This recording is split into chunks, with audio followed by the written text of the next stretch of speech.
OTEP, chers frères et sœurs, bienvenue à cette nouvelle communication. Aujourd'hui, nous allons aborder plusieurs sujets. J'ai préparé cette communication un peu à la hâte, car le temps manque parfois pour nous consacrer à cet exercice. Aussi, j'espère que vous ne m'en tiendrez pas trop rigueur. Donc, j'ai souhaité introduire le sujet d'aujourd'hui par la signification de la graphie Kemet, qui désigne la civilisation appelée égyptienne, la civilisation de la vallée du Nil. L'étude des signes qui construisent cette graphie va nous permettre d'approcher le sens du nom que porte cette civilisation.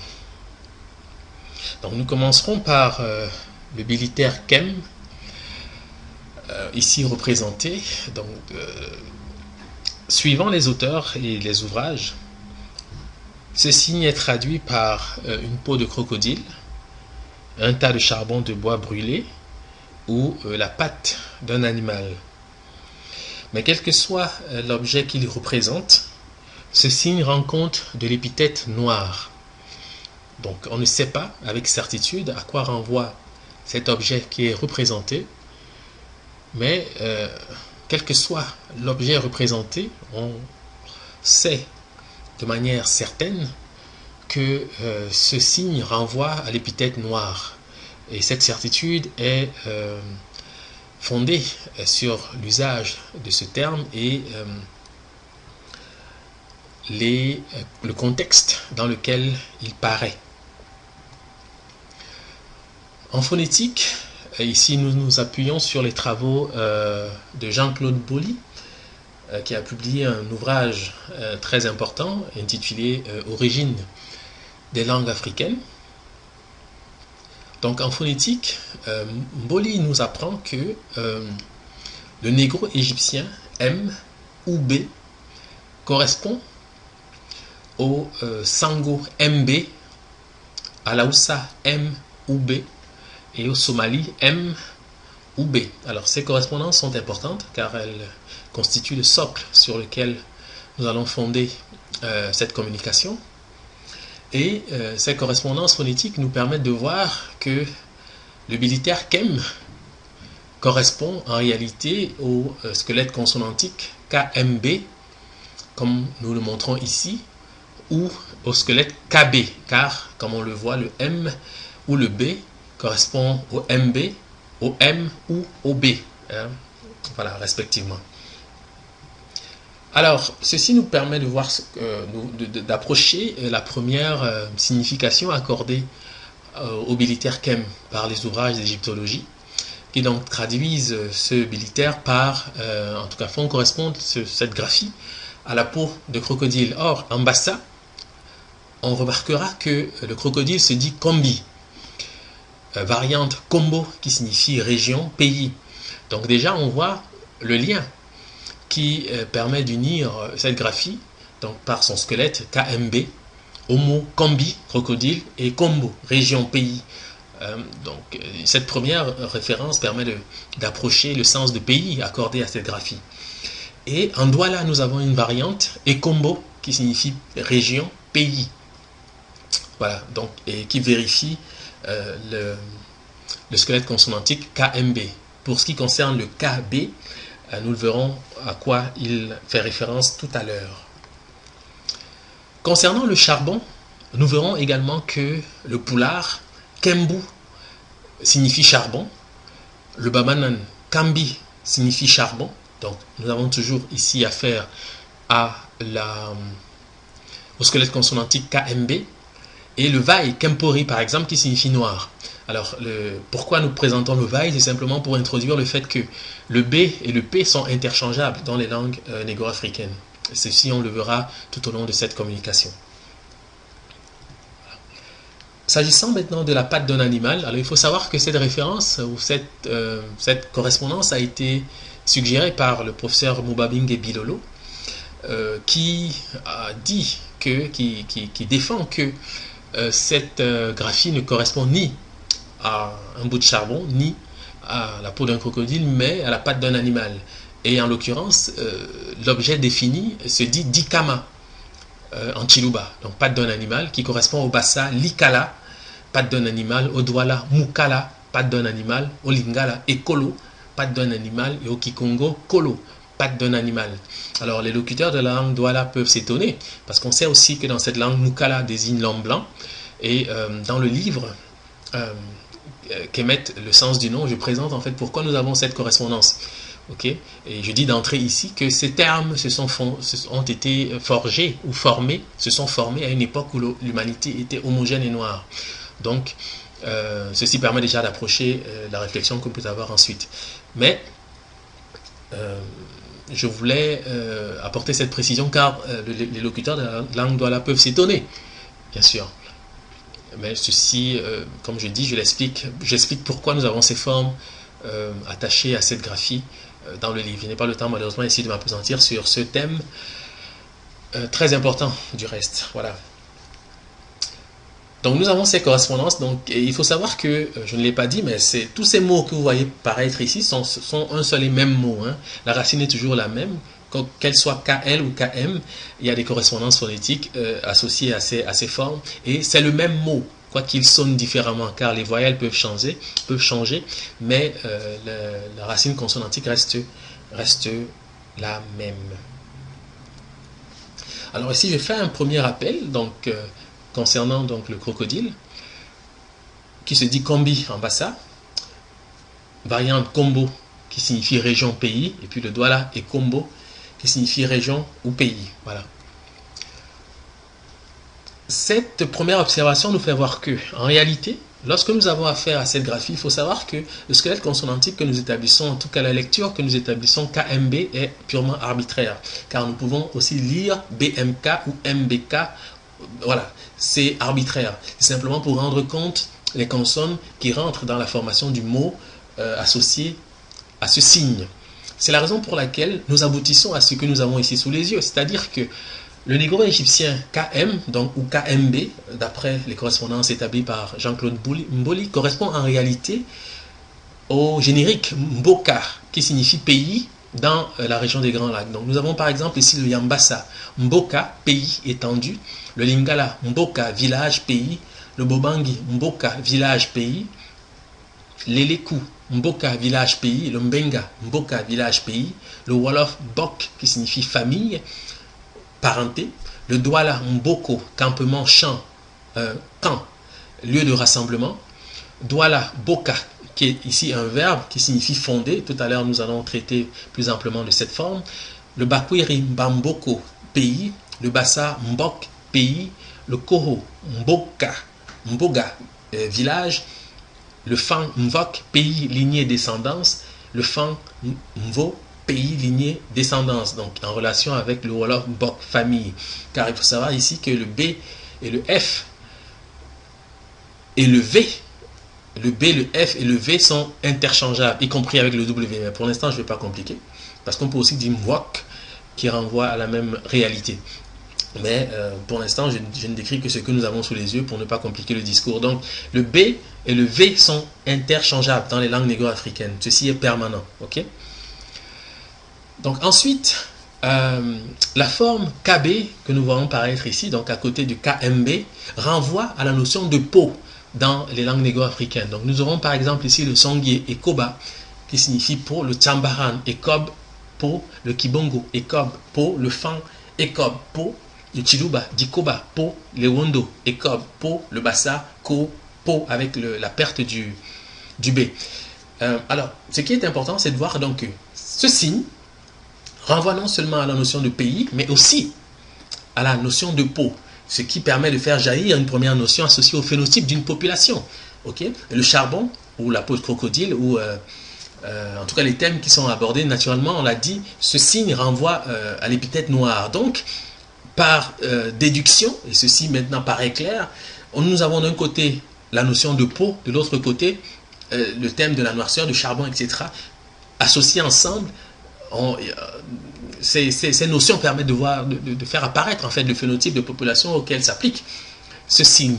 Et cette réflexion rejoint les considérations du professeur Cheikh Anta Diop, bien sûr, qui avait toujours dit que le terme Kemet avec pour vocation de désigner une population et non la terre noire, comme ceci est encore habituellement écrit dans certains ouvrages d'égyptologie qui malheureusement continuent cette tradition de falsification. Donc il faut quand même le dire. Aujourd'hui, nous sommes dans le domaine des certitudes, donc nous n'allons plus perdre notre temps à essayer de décrire l'absurdité de certains discours, de certaines analyses qui aujourd'hui relèvent plus de la mauvaise foi que d'une approche de la quête de la vérité ou d'une approche scientifique. Voilà, c'est ça. Alors, je voulais aussi, en passant, car ceci est une parenthèse en réalité, attirer votre attention sur quelque chose d'important.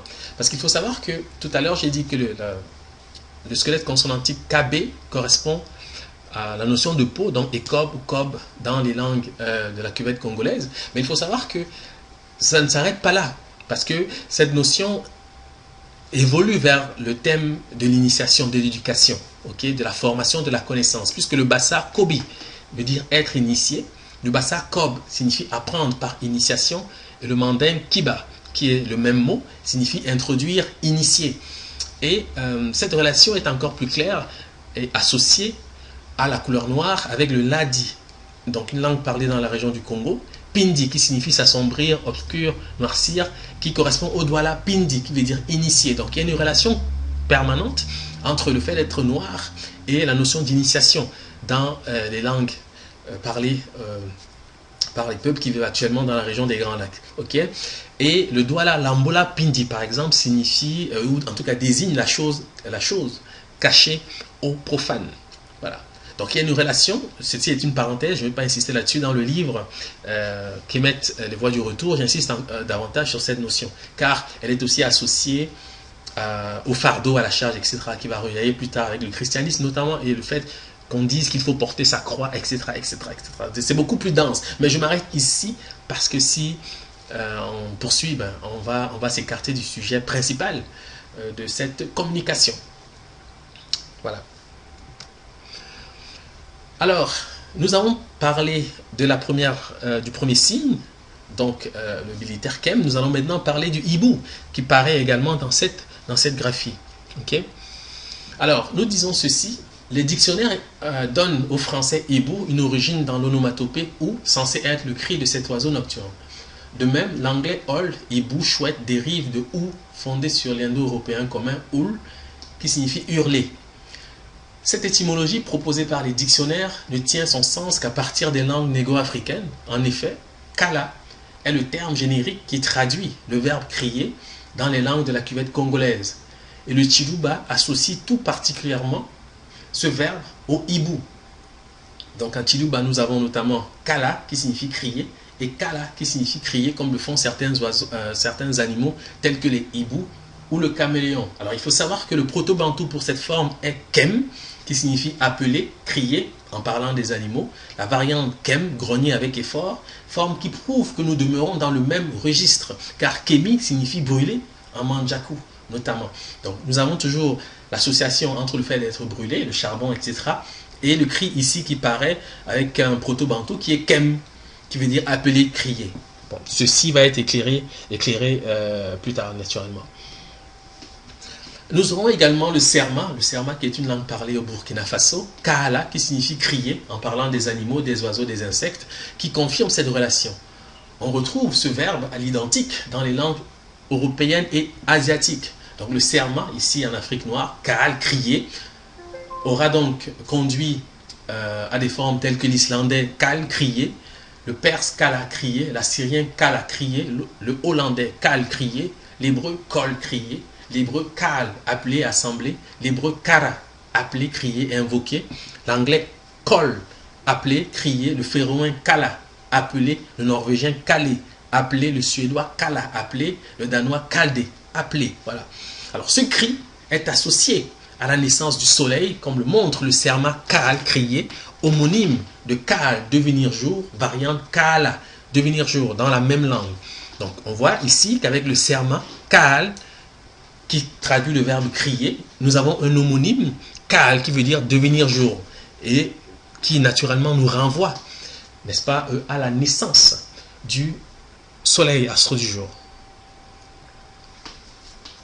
En Chiluba, Kala, crier et les formes qui paraissent dans les langues indo-européennes et asiatiques sont en réalité des synonymes du proto-bantou Kada, qui signifie charbon. Ok, donc nous avons le Wandi Kala, charbon, le Bassa, Kol, charbon, Kalak, charbon ardent, Kala s'enflammer, Kalak ébène, etc., etc., etc. Donc nous avons ici les formes décrites, le Peul, Kembu, le Wolof, Lak, brûlé, qui est une métathèse de Kal en réalité, donc inversion des phonèmes. Donc on le voit.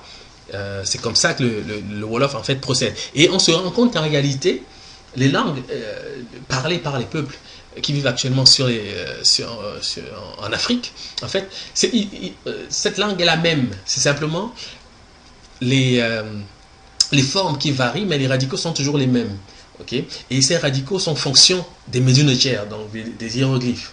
Okay? Qui sont une langue parlée. Ça aussi, il faut le dire. Et d'ailleurs, nous aurons l'occasion de nous en rendre compte par la suite.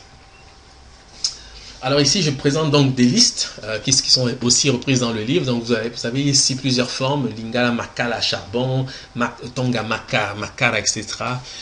Qui renvoient au charbon. C'est toujours le même mot qui varie, mais c'est le même mot. Voilà, qui continue, Makala. Le Benga, Yala est important parce que nous avons ici un passage entre le K et le Y, qui est un passage permanent aussi dans les langues négro-africaines. Je le dis ici parce que plus tard, cette forme va reparaître pour expliquer quelque chose d'important. Et nous avons aussi le Kuba, Iyal, charbon, etc. Donc le doigt, la Mekal, charbon brûlant, etc., etc. Donc voilà. Et l'hébreu aussi, Kala, brûlé. En fait, il faut savoir que l'hébreu présente plusieurs formes qui sont associées aux langues parlées dans la cuvette congolaise. Hein. Et cette relation n'a pu naître qu'à partir de la vallée du Nil, bien sûr.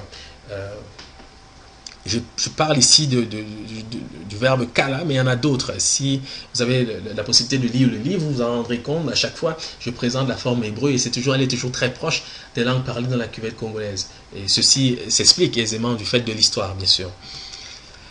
Donc, la forme kama aussi vérifie le lien avec kala, parce que nous avons par exemple ici le ngomba, kam, tison, proto-bantou, kam, se dessécher, tarir, etc. Donc l'hébreu kama, brûlé, kamar, brûlé, le serma, kama, brûlé, etc. Vai, kempuri, voilà. Donc on ne va pas tout reprendre ici, mais vous avez quand même déjà ici une idée claire qui permet de voir que nous avons affaire à des synonymes et qu'il s'agit du même mot. Il s'agit du même mot qui décrit la même réalité. Donc on peut dire kala d'une part ou kama d'autre part, mais le mot est le même, l'idée est la même, soutenue par la graphie que nous tentons ici d'éclaircir, qui est donc le nom du pays appelé Égypte, bien sûr. Alors, le troisième signe que nous verrons ici, c'est la galette de pain. Et pour savoir à quoi il renvoie, naturellement, il faut connaître le nom du pain dans les langues de la cuvette congolaise. Et ce nom se décline comme suit. Donc nous avons le Kinya, Mwezi, Mugati, gâteau, Mugati, pain pour Sukuna, etc., etc. Donc on voit que ici la racine pour pain est Kata ou Kate, si vous voulez. Nous avons le Bemba, Mukate, qui signifie pain, le Chiluba, Mukata, qui signifie gâteau. Et on observera quelque chose d'important. Et nous le disons ici, c'est que la première chose que nous devons rappeler est que le Chiluba, Mukute ou Mukuta signifie hibou. Ceci montre le lien sémantique qui unit les trois signes hiéroglyphiques qui rendent compte du nom du pays appelé Égypte, à savoir le charbon ou peau de crocodile ou patte d'un animal, le hibou et le pain. Car le nom du pain, Mukate, est proche, est une variante de Mukute ou Mukuta qui signifie hibou. Donc vous voyez qu'il y a une correspondance entre ces signes en réalité. Donc on est toujours dans le même univers. Et les formes décrites ci haut montrent que la racine pour pain est kata. Le nzebi mukata traduira peau humaine, ce qui montre que la graphie Kem rend également compte du phénotype, autrement dit de l'apparence physique d'une population. C'est important parce que tout à l'heure nous avons dit que la forme KB, donc la racine consonantique KB, correspond à Kob, qui veut dire la peau et Kob, la peau, etc. Et on retrouve en fait ce lien avec la forme du nzebi, qui est une langue parlée au Gabon actuel, mukata, qui veut dire peau humaine. Vous comprenez? Donc, ces trois signes ont en réalité le même sens et nous renvoient à la même réalité. Donc, on parle à la fois d'une peau, donc en l'occurrence la peau noire, puisqu'elle est déterminée par le fait d'être charbonné, etc. etc. Bon, voilà. Et il s'agit tout naturellement d'une référence à une population et non à une terre qui serait la terre noire, comme cela est régulièrement lu dans certains ouvrages. Et enfin, la dernière graphie à apparaître naturellement, c'est celle-ci qui se lit Newt dans les ouvrages d'égyptologie, donc traduit par la ville, la cité. Et nous disons ceci, c'est que le négro-égyptien Newt, ville, cité, correspond au Chiluba Taweni, centre urbain ville. Pourquoi? Parce que lorsque vous observez par exemple la première graphie ici qui paraît à gauche, Newti, traduit par de la ville, de la cité, nous avons dit que la lecture est arbitraire. Donc on peut lire de gauche à droite et de droite à gauche. Pour ce qui concerne, pas les médounétaires, parce qu'il y a un ordre bien défini, mais pour ce qui concerne la translittération, ok, elle est arbitraire. Donc c'est la raison pour laquelle le Chiluba lira Taweni. Donc il lit Newti, mais à l'envers, en quelque sorte, si vous voulez. Mais cette lecture est la lecture juste pour ce qui concerne le Chiluba. C'est pour ça que nous avons Taweni, centre urbain ville, à l'origine certaine de l'anglais town, qui signifie commune, ville. L'anglais town offre d'être la métathèse du négro-égyptien que nous translitérons Nut.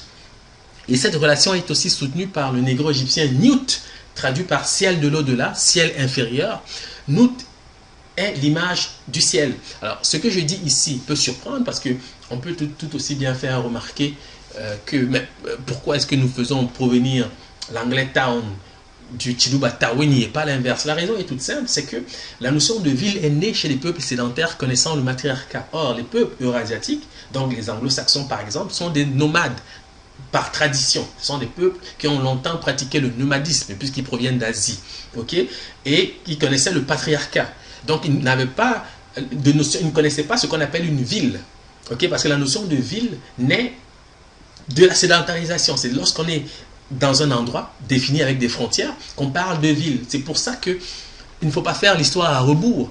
Et la chronologie est importante lorsqu'on décrit des phénomènes. Donc, le Chiluba Taweni ne peut pas provenir de l'anglais town, mais c'est l'inverse qui est vrai parce que le peuple Luba qui se trouve actuellement dans la région des Grands Lacs a connu la notion de ville, de centre urbain avant les populations eurasiatiques. Voilà.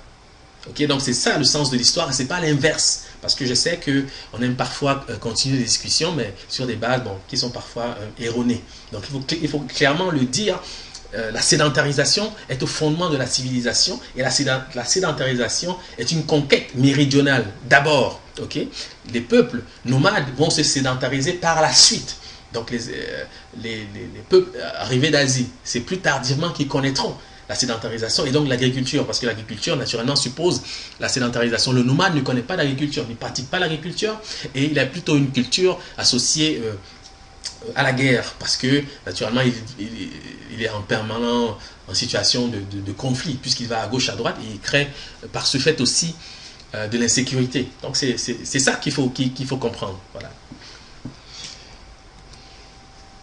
Alors, maintenant que nous avons dit ceci, il faut quand même revenir aux fondamentaux, c'est-à-dire se dire, mais finalement, si lisant cette graphie, nous obtenons Kala Kala, car c'est bien cela, puisque nous avons vu que la première graphie correspond à Kala, qui est le charbon, ou la patte d'un animal, si vous voulez, et la deuxième correspond au hibou, défini par son cri, qui signifie Kala. Donc on lira Kala Kala, ok, Kala Kala. Mais pour savoir ce que ça veut dire, il faut connaître ce que signifie Kala Kala dans les langues de la cuvette congolaise et les langues négro-africaines d'une manière générale. Donc, nous avons le lingala Kala Kala qui signifie auparavant, vieux, ancienneté. Ici, c'est l'idée d'antériorité qui est mise en avant et nos ancêtres ont voulu manifester par ce fait l'idée selon laquelle ils étaient le peuple le plus ancien, la terre la plus ancienne, la nation la plus ancienne, ok, ou la civilisation la plus ancienne. Voilà. Ça, c'est la première chose qu'il faut retenir. La deuxième chose qu'il faut retenir, c'est que nous avons avec l'Aoussa Kala Kala, qui signifie de couleurs variées, de toutes les couleurs. Ceci nous rapporte de manière immédiate au symbole imminent de la civilisation que nous décrivons, c'est-à-dire la Sematawi, ok, qui est l'image de l'arc-en-ciel. Et nos ancêtres ont voulu par ce fait signifier qu'ils étaient un peuple qui présentait toutes les couleurs, entre guillemets. Et je rappelle que ces concepts sont nés à une époque où l'humanité était homogène et noire. Et c'est bien chez les populations mélanonéennes qu'on rencontre tous les phénotypes qui vont du noir charbon au brun le plus clair. Chez les peuples eurasiatiques, ceci est vérifiable avec la chevelure. Mais nous avons vu que ce mot rencontre la notion de peau. Ok? La notion de peau. Donc, chez les eurasiatiques, c'est les cheveux qui peuvent varier. Ok? Mais chez les populations mélanoniennes, c'est la couleur de la peau qui va du brun le plus clair au noir charbonné. Voilà pourquoi nos ancêtres ont rendu par ce mot la signification de couleurs variées, de toutes les couleurs. En fait, des couleurs de l'arc-en-ciel, si vous voulez. On le dirait comme ça un peu aujourd'hui. Voilà. Et nous avons le bamanan kalan kalan, qui procède de la même racine, qui signifie bigarré, encore une fois. Donc, qui renvoie à la même idée. Voilà. Maintenant, ayant dit ceci, bien sûr, il faut maintenant pouvoir décrire ce que c'est que l'arc-en-ciel, comment ce mot se dit dans les langues négro-africaines. Nous allons prendre l'exemple ici des langues de la cuvette congolaise, mais il faut savoir que dans le livre, nous abordons également le nom de l'arc-en-ciel dans les langues du Mandé, hein, dans l'Afrique dite de l'Ouest actuellement. Donc c'est ça. Alors le Chiluba dira Congolo, arc-en-ciel, Bukongolo, couleur de l'arc-en-ciel, le Kikongo, Congolo, arc-en-ciel, Congo, unifié, Kongi, l'unificateur, et ici pareil déjà la notion d'unification, qu'on dira plus tard, unification de la haute et la basse Égypte associée à la Sématawi. Mais il faut savoir que cette traduction de Sématawi par unification de la haute et la basse Égypte, c'est le degré zéro de la compréhension de ce que c'est que la Sématawi. Ceci, je le montre dans le livre. En réalité, ceux qui le disent ne savent même pas de quoi ils parlent, parce qu'en réalité, c'est vraiment le degré zéro de la compréhension de ce que c'est que la Sématawi. Donc nous avons le Kikongo Kongolo, qui signifie barque, cercle, anneau, donc idée d'alliance qui est maintenue. Le Kikongo Kongolo qui signifie noirceur, donc ici paraît le thème chromatique de ces populations. Congo qui signifie chasseur, ici paraît aussi les premiers porteurs de la civilisation, parce qu'il faut savoir que les premières civilisations négro-africaines ont été des civilisations de métallurgistes, donc les forgerons sont aussi des chasseurs. Voilà pourquoi nous avons toujours ce lien permanent entre l'idée du chasseur et celle du forgeron dans les fondations des empires du continent noir. Voilà, c'est ça. Et ici, je montre cette image pour illustration, simplement pour bien dire qu'effectivement, cette population que nous appelons entre guillemets égyptienne, donc le peuple de la vallée du Nil, présentait toute la palette chromatique, donc allant du noir charbonné au brun le plus clair, c'est ce que nous disons depuis tout à l'heure, et que ces idées associées au nom de ce pays paraissent à une époque où l'humanité est encore homogène et noire, puisque l'homme de Cro-Magnon, par exemple, apparaît vers 20 000 ans avant l'ère actuelle, et que l'homme, l'homo sapiens africain, comme vous et moi, était sur Terre depuis 150 000 ans. Donc vous voyez un peu la différence. Il n'était pas muet, cela va sans dire, puisqu'il parlait déjà les langues que nous rencontrons encore aujourd'hui sur le continent noir, et dont rencontrent également les Medjugorje. Okay? Donc c'est cela, la continuité, c'est comme ça qu'il faut le comprendre. Alors nous précisons enfin ceci, c'est que Congolo est le nom que porte le python de la tradition Luba. Cette relation explique pourquoi le continent noir fut appelé Ophiuze, c'est-à-dire la terre du serpent. La racine du mot est Ok, qui forme Kok, l'arbre du passage de la tradition Fan. Nkog devient Ngok dans la tradition Bassa, le nom que porte la pierre percée, Ngok Lituba, d'où le peuple serait sorti. Quelquefois, le serpent remplace l'arbre ou le rocher, ainsi Ngok. Nkok devient Nkogal, Nkongolo ou Kongolo dans la région des Grands Lacs, le serpent arc-en-ciel que l'on retrouve en Amérique précolombienne avec le serpent à plumes appelé Kukulkan, en Australie chez les peuples autochtones, population d'ascendance éthiopienne comme chacun sait. Le Mpongwe traduira et Kongoloko par grande pirogue, une allusion concrète à l'arche. Ok? C'est important parce que la Sématawi, ce que nous nommons vulgairement la Sématawi, est une image de l'arche, okay? Donc d'où la notion d'alliance qui est présente de manière voilà, énigmatique en réalité dans les textes abrahamiques. C'est de là, ici, c'est ici, à partir de ces mots que nous sommes en train de prononcer, que naissent ces idées-là. Okay? Il faut le savoir. Alors, ici, je présente donc une image importante. Hein. C'est une image qui est décrite comme étant la Sématawi. Alors, il faut savoir déjà d'entrée, et je le dirai ensuite plus tard, que, je le préciserai ensuite plus tard, que le mot Sematawi n'existe dans aucune langue négro-africaine en fait. C'est une convention qu'on utilise pour, c'est une lecture d'une graphie hiéroglyphique. Okay? Mais en réalité, c'est là où ça notamment qui rend compte de ce que c'est véritablement. Parce que le mot Sematawi signifie, se dit en réalité, notamment en Naoussa, Kamadawuta. Kamadawuta. Kamadawuta, ça veut dire quoi? Kama, ça veut dire prendre, et Wuta, ça veut dire feu. Ok, donc Kamadawuta, ça veut dire prendre feu. Pourquoi nous le disons avec certitude? Parce que ici, vous avez quelque chose d'important, c'est que vous voyez deux divinités, donc Djéouti, Utot, et puis Horus, et au milieu se trouve le roi. Sous le roi, vous avez une image, ce sont des plantes, habituellement des plantes qu'on appelle papyrus. Mais il faut savoir que ces plantes représentent en réalité des flammes. C'est ce que la plupart des gens ici, souvent, ne comprennent pas ou ne saisissent pas. C'est que les plantes que vous voyez représentées avec la Sematawi, ce sont des flammes. Pourquoi? Parce que le mot papyrus, qui est un mot en fait issu, entre guillemets, du monde grec, mais on verra tout à l'heure que ce n'est pas tout à fait vrai, est formé à partir du mot pyr de la langue grecque qui signifie feu. C'est pour ça qu'on obtient notamment le français pyromane. Okay? Donc pyr signifie feu. Et le papyrus, en fait, c'est une image du feu. Okay?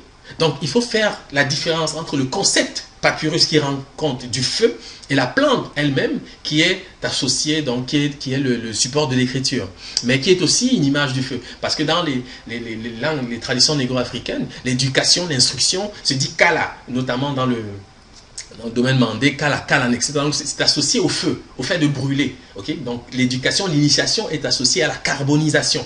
Ça, il faut le comprendre. Donc c'est pour ça que nous avons ces correspondances. Et ce signe, ce symbole que vous voyez ici représenté deviendra plus tardivement ce que les chrétiens appelleront donc le Sacré-Cœur. Le Sacré-Cœur. Okay? Voilà. Et c'est un symbole éminemment associé à Osiris. Ça aussi, je le dis dans les ouvrages. Donc on pourra s'y référer au besoin. Alors, je vais me répéter ici. Donc, le mot papyrus est en soi issu de la racine grecque pyr, qui signifie feu, mais il ne s'agit nullement de grec, puisque le mot pyr est le terme générique qui traduit l'épithète noir dans certaines langues de la cuvette congolaise. Donc, nous avons notamment le kibongo pyr, être noir, le yan spit, noir, le yan spir, noir, le yan spiri, noir, le kumakuma pyr, noir, le tambaran pyr, noir, être noir, le miene pia, se brûler, miene pienini, manière de se brûler, le miene pio chaud, le miene pio noir. Je sais, c'est une parenthèse que je fais, que chez les Dogons par exemple, on dira piri, que l'on traduira par blanc. Mais cette forme paraît, encore une fois, associée au yan spiri noir en fonction et en vertu de l'idée d'arc-en-ciel liée à la graphie que nous étudions depuis tout à l'heure. Okay? Et je rappelle, j'insiste, pour dire que ces concepts sont nés à une époque où l'humanité était homogène et noire. Donc lorsqu'on dit blanc, il n'existe pas de personne blanche. Parce que lorsque je regarde mon mur, je ne vois aucun homme qui porte cette couleur dans la rue. Donc c'est une sorte d'abus de langage, mais enfin, c'est un autre débat. Okay? Parce que la notion de race est une notion nébuleuse et souvent nous mène vers des égouts qu'on aime mieux éviter. Voilà.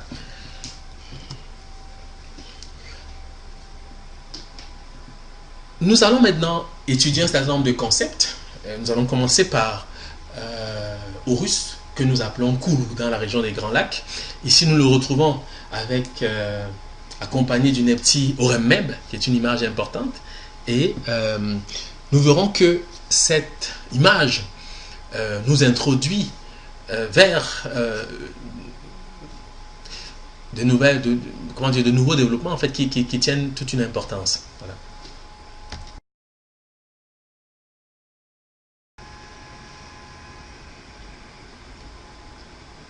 Alors, le nom que les Grecs auront traduit par Horus, en réalité, correspond au mont Koulou, des langues parlées dans la cuvette des Grands Lacs. Mais cette divinité, donc appelons-la Horus, par convention, pour nous faire comprendre, porte un nom ornithologique, qui est Bik, et que nous ferons correspondre au bok des langues de la cuvette congolaise. Et nous dirons tantôt pourquoi. Alors, dans la langue bassa, le mot bok signifie rassembler, niveler, dresser. Et nous avons Michel Éoné qui précise ce que Mbok signifie. Donc il écrit: le vocable Mbok apparaît comme un socle, comme un récipient qui contient plusieurs objets, plusieurs êtres dont le contenant est commun. De cette idée, nous débouchons sur une première signification de Mbok qui est l'univers. Donc il le dit en 2012. Voilà. Alors, lorsqu'on observe la graphie Bik ou Bok, on se rend compte qu'effectivement elle figure un contenant, donc une calebasse. Et ce que nous allons faire observer est important parce que il faut savoir que dans la langue douala par exemple, la calebasse se dit pan. En bassa, c'est l'assiette qui se dit pan. Pan. Et ce mot devient le grec pan qui signifie tout. C'est pour ça par exemple qu'on dira le panafricanisme, etc. Donc ce pan là signifie tout. Et on comprend dès lors pourquoi la calebasse est suggérée à travers la notion de Mbok et renvoie à l'univers. Mais ceci n'est qu'une introduction, naturellement, mais vous allez comprendre pourquoi les choses paraissent de cette manière-là. Alors, il faut savoir aussi que le mot Mbok correspond au Bamanan Komo, qui devient cosmos, c'est-à-dire univers dans le lexique grec. Okay? Parce que en fonction de ce que nous avons dit tout à l'heure, si vous vous rappelez ce que nous avons dit, nous avons posé comme principe phonétique une relation, celle qui unissait le négro-égyptien M ou B, au Sango MB, au Somali M ou B, etc., etc. Donc en fonction de cette relation, il paraît clair maintenant que lorsque nous avons le mot Mbok, en réalité, il s'agit du même mot qui paraît avec Komo. C'est le même mot. Hein? La racine consonantique est la même en vertu des correspondances qui naissent du négro-égyptien. C'est la raison pour laquelle nous avons le mot grec cosmos, car il y a ici un ajout de S, mais qui peuvent également s'éliminer, et nous maintiendrons dans le komo, qui signifie univers. Okay? Donc c'est comme ça que naît cette notion énigmatique employée chez les philosophes grecs. Okay? Et la notion d'univers, naturellement, est liée à l'unicité. C'est la raison pour laquelle ce mot, Mbok, est celui qui rend compte de l'unicité dans un nombre considérable de langues négro-africaines. Nous avons ici, par exemple, le camp des Poko, car il faut savoir que le P se réalise en P. Donc, Poko qui signifie un. Nous avons le Lingala Moko, qui est une métathèse de Komo, donc qui vérifie donc ce que nous disons depuis tout à l'heure. Donc, Moko qui signifie un. Le Fan Mbok qui signifie un. Le Fan Mbok, grotte trou terrier. Ceci est une parenthèse pour dire que nous sommes dans un univers traditionnel négro-africain, car la grotte, chez les Bassa notamment, a toute une importance, mais ici je n'ai pas le temps de faire des développements là-dessus, mais c'est simplement pour faire un clin d'œil de ce côté-là, pour bien montrer que nous sommes dans un univers culturel qui est propre au peuple négro-africain. Donc, et nous avons la suite, donc le Bassa, Mbok, unité, univers, les tones Mok, avec donc le B qui est ici perdu, qui signifie un, et qui si on le lisait, si on en faisait la métathèse, on aurait donc Komo, donc le même mot qui paraît, donc cosmos, etc. etc. Donc c'est ça. C'est de cette façon qu'est née la notion de cosmos. Okay? Notion ô combien importante pour les philosophes de la Grèce antique. Voilà. Et nous avons une autre correspondance ici qui est quand même importante, c'est qu'il faut savoir que le nom ornithologique d'Horus, Bik ou Bok, correspond au Kam, au mot Kam, ou Kem, KM, et ceci en vertu des correspondances phonétiques que nous avons établies à l'introduction de cette communication. Et ce mot ornithologique traduit le nom du fer dans les langues négro-africaines. Et pour cause, il faut savoir que le dieu Horus est associé au fer dans les traditions des peuples de la vallée du Nil. Ceci va être précisé tout à l'heure, mais nous dirons déjà ici que nous avons le Mbati Biki qui signifie fer. Il s'agit donc du nom ornithologique d'Horus. L'Isongo Biki fer, le Fan Mvi Biki forgeron, le Fan Eki fer pluriel Biki, le Fan Kama morceau de fer. Donc c'est une correspondance usuelle maintenant que l'on a pour socle la correspondance phonétique rappelée à l'introduction de cette communication. Le Bobangi Eyeli, faire, qui est aussi une forme importante puisque nous avons une correspondance entre le K et le Y, puisque nous dirons par exemple Kala pour charbon ou Yala pour charbon, donc le K et le Y sont interchangeables, raison pour laquelle cette forme paraît ici. Nous avons le Suku Boko, minerai de fer, Ungana Mboko, minerai de fer, Ungana Musakizi Mboko, le fondeur, le Swahili Kuma ou Shuma, le fer, etc. Donc Shuma, naturellement, c'est une évolution du Ka, qui en fait signifie, qui rendrait donc Kuma, donc le fer. Voilà. Et pour préciser le lien entre Horus et le fer, nous rappellerons ce que dit Maspero. Donc, il dit le parallélisme entre la condition des ouvriers métallurgistes d'Horus et celle des forgerons africains est assez complet. Les uns et les autres forment une classe, d'autres disent une caste, occupée d'abord au travail des métaux et à la fabrication ou à la réfection des armes. Cette fonction se modifie peu à peu et l'on finit par voir en Égypte les Masniou, c'est ainsi qu'ils nomment donc les forgerons, devenir des auxiliaires d'un dieu roi et sa garde. Dans l'Afrique, les forgerons cessaient de forger et se transformer en conseillers d'État. Dans les deux pays, sans perdre leur classe et leur titre d'ouvriers en métaux. Prenant ces faits en considération, je pense qu'on peut se représenter Horus d'Edfu comme étant au début, dans l'une de ses formes, le chef et le dieu d'une tribu d'ouvriers travaillant le métal ou plutôt travaillant le fer. On ne saurait en effet se dissimuler qu'il y a une affinité réelle entre le fer et la personne d'Horus en certains mythes. Horus est la face céleste, c'est-à-dire Oro, le ciel, le firmament, et ce firmament est de toute antiquité un toit de fer, si bien que le fer en prit le nom de Banipit, métal du ciel, métal dont est formé le ciel. Horus l'aîné, Horus d'Edfu, est donc en réalité un dieu de fer. Bon, cette note explique pourquoi nous retrouvons dans les langues de la cuvette congolaise les formes Biki qui traduisent fer, Bik qui est le nom ornithologique d'Horus. Voilà. Donc, le négro-égyptien HR que le grec traduira par Horus correspond au Kikongo Kulu qui signifie ancêtre, ancien, vieux par la correspondance entre ce grand H et le K car il s'agit en réalité d'un H accompagné d'un point. Donc il ne c'est pas tout à fait un H si vous vérifiez la translittération. C'est pas tout à fait un H, c'est un K. Hein, enfin, c'est une lettre qui se prononce K. D'où le Nkulu que nous suggérons ici. Donc une correspondance soutenue par le dieu faucon appelé Horus l'Ancien, figure représentant les aspects adultes du dieu faucon. Le Lingala offre Yakala, ancien vieux. Le Chiluba propose Kulu. Alors, pour la forme du Lingala, elle nous renvoie naturellement au Kala Kala, ancienneté, etc., que nous avons étudié, si vous voulez, tout à l'heure, en relation avec la graphie Kemet. Et cette relation est établie pourquoi? Parce qu'en réalité, il faut savoir que Horus est l'image du roi, ok, et que le roi est l'image du pays.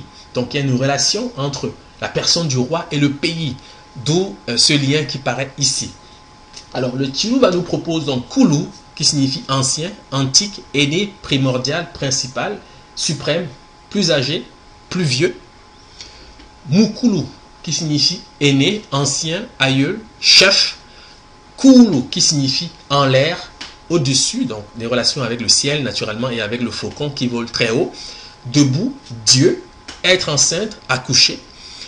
Des relations avec le négro-égyptien BKA, ou grand A, si vous voulez, qui est traduit par accoucher. C'est ça.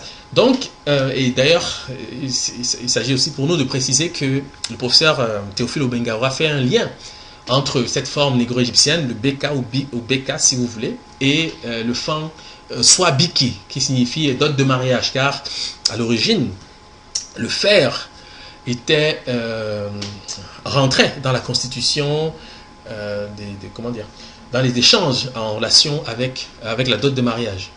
Okay? Donc c'est pour ça que le fan dira soit Biki. Biki qui naturellement désigne le fer, bien sûr. Alors, le Serma, donc langue du Burkina Faso, duplique le phonème Koul, racine du mot, Et nous obtenons donc kukul, qui signifie carbonisé, kukul béré, ténèbres, kukulma, obscurité, kukulma, carbonisation, kukulukulu, sombre, à la nuit tombante, kulu, obscur, noir, sombre.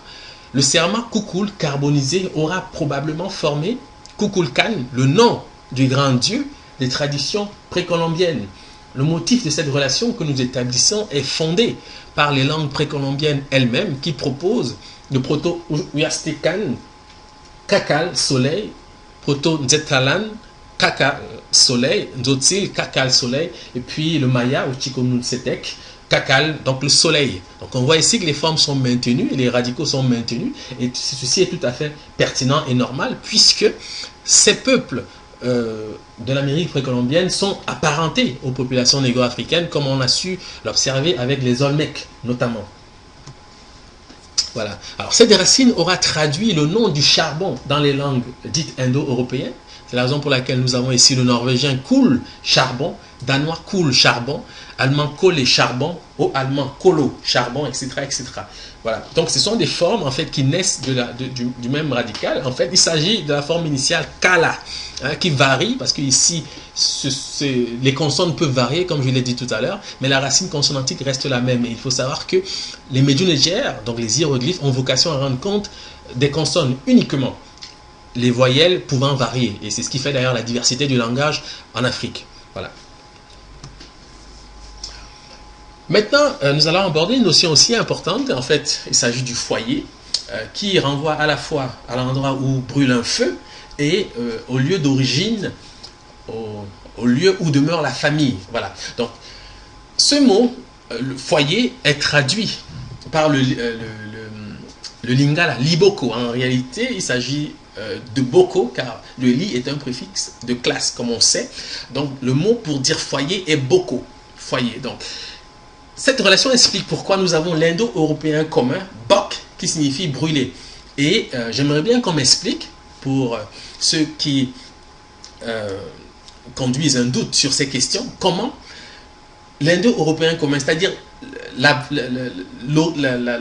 mot socle qui forme la notion de feu dans les langues indo-européennes, correspond à un mot issu de la cuvette congolaise, puisque l'indo-européen est censé provenir des steppes pontiques, qui ne désigne pas la première frontière liée de l'Afrique.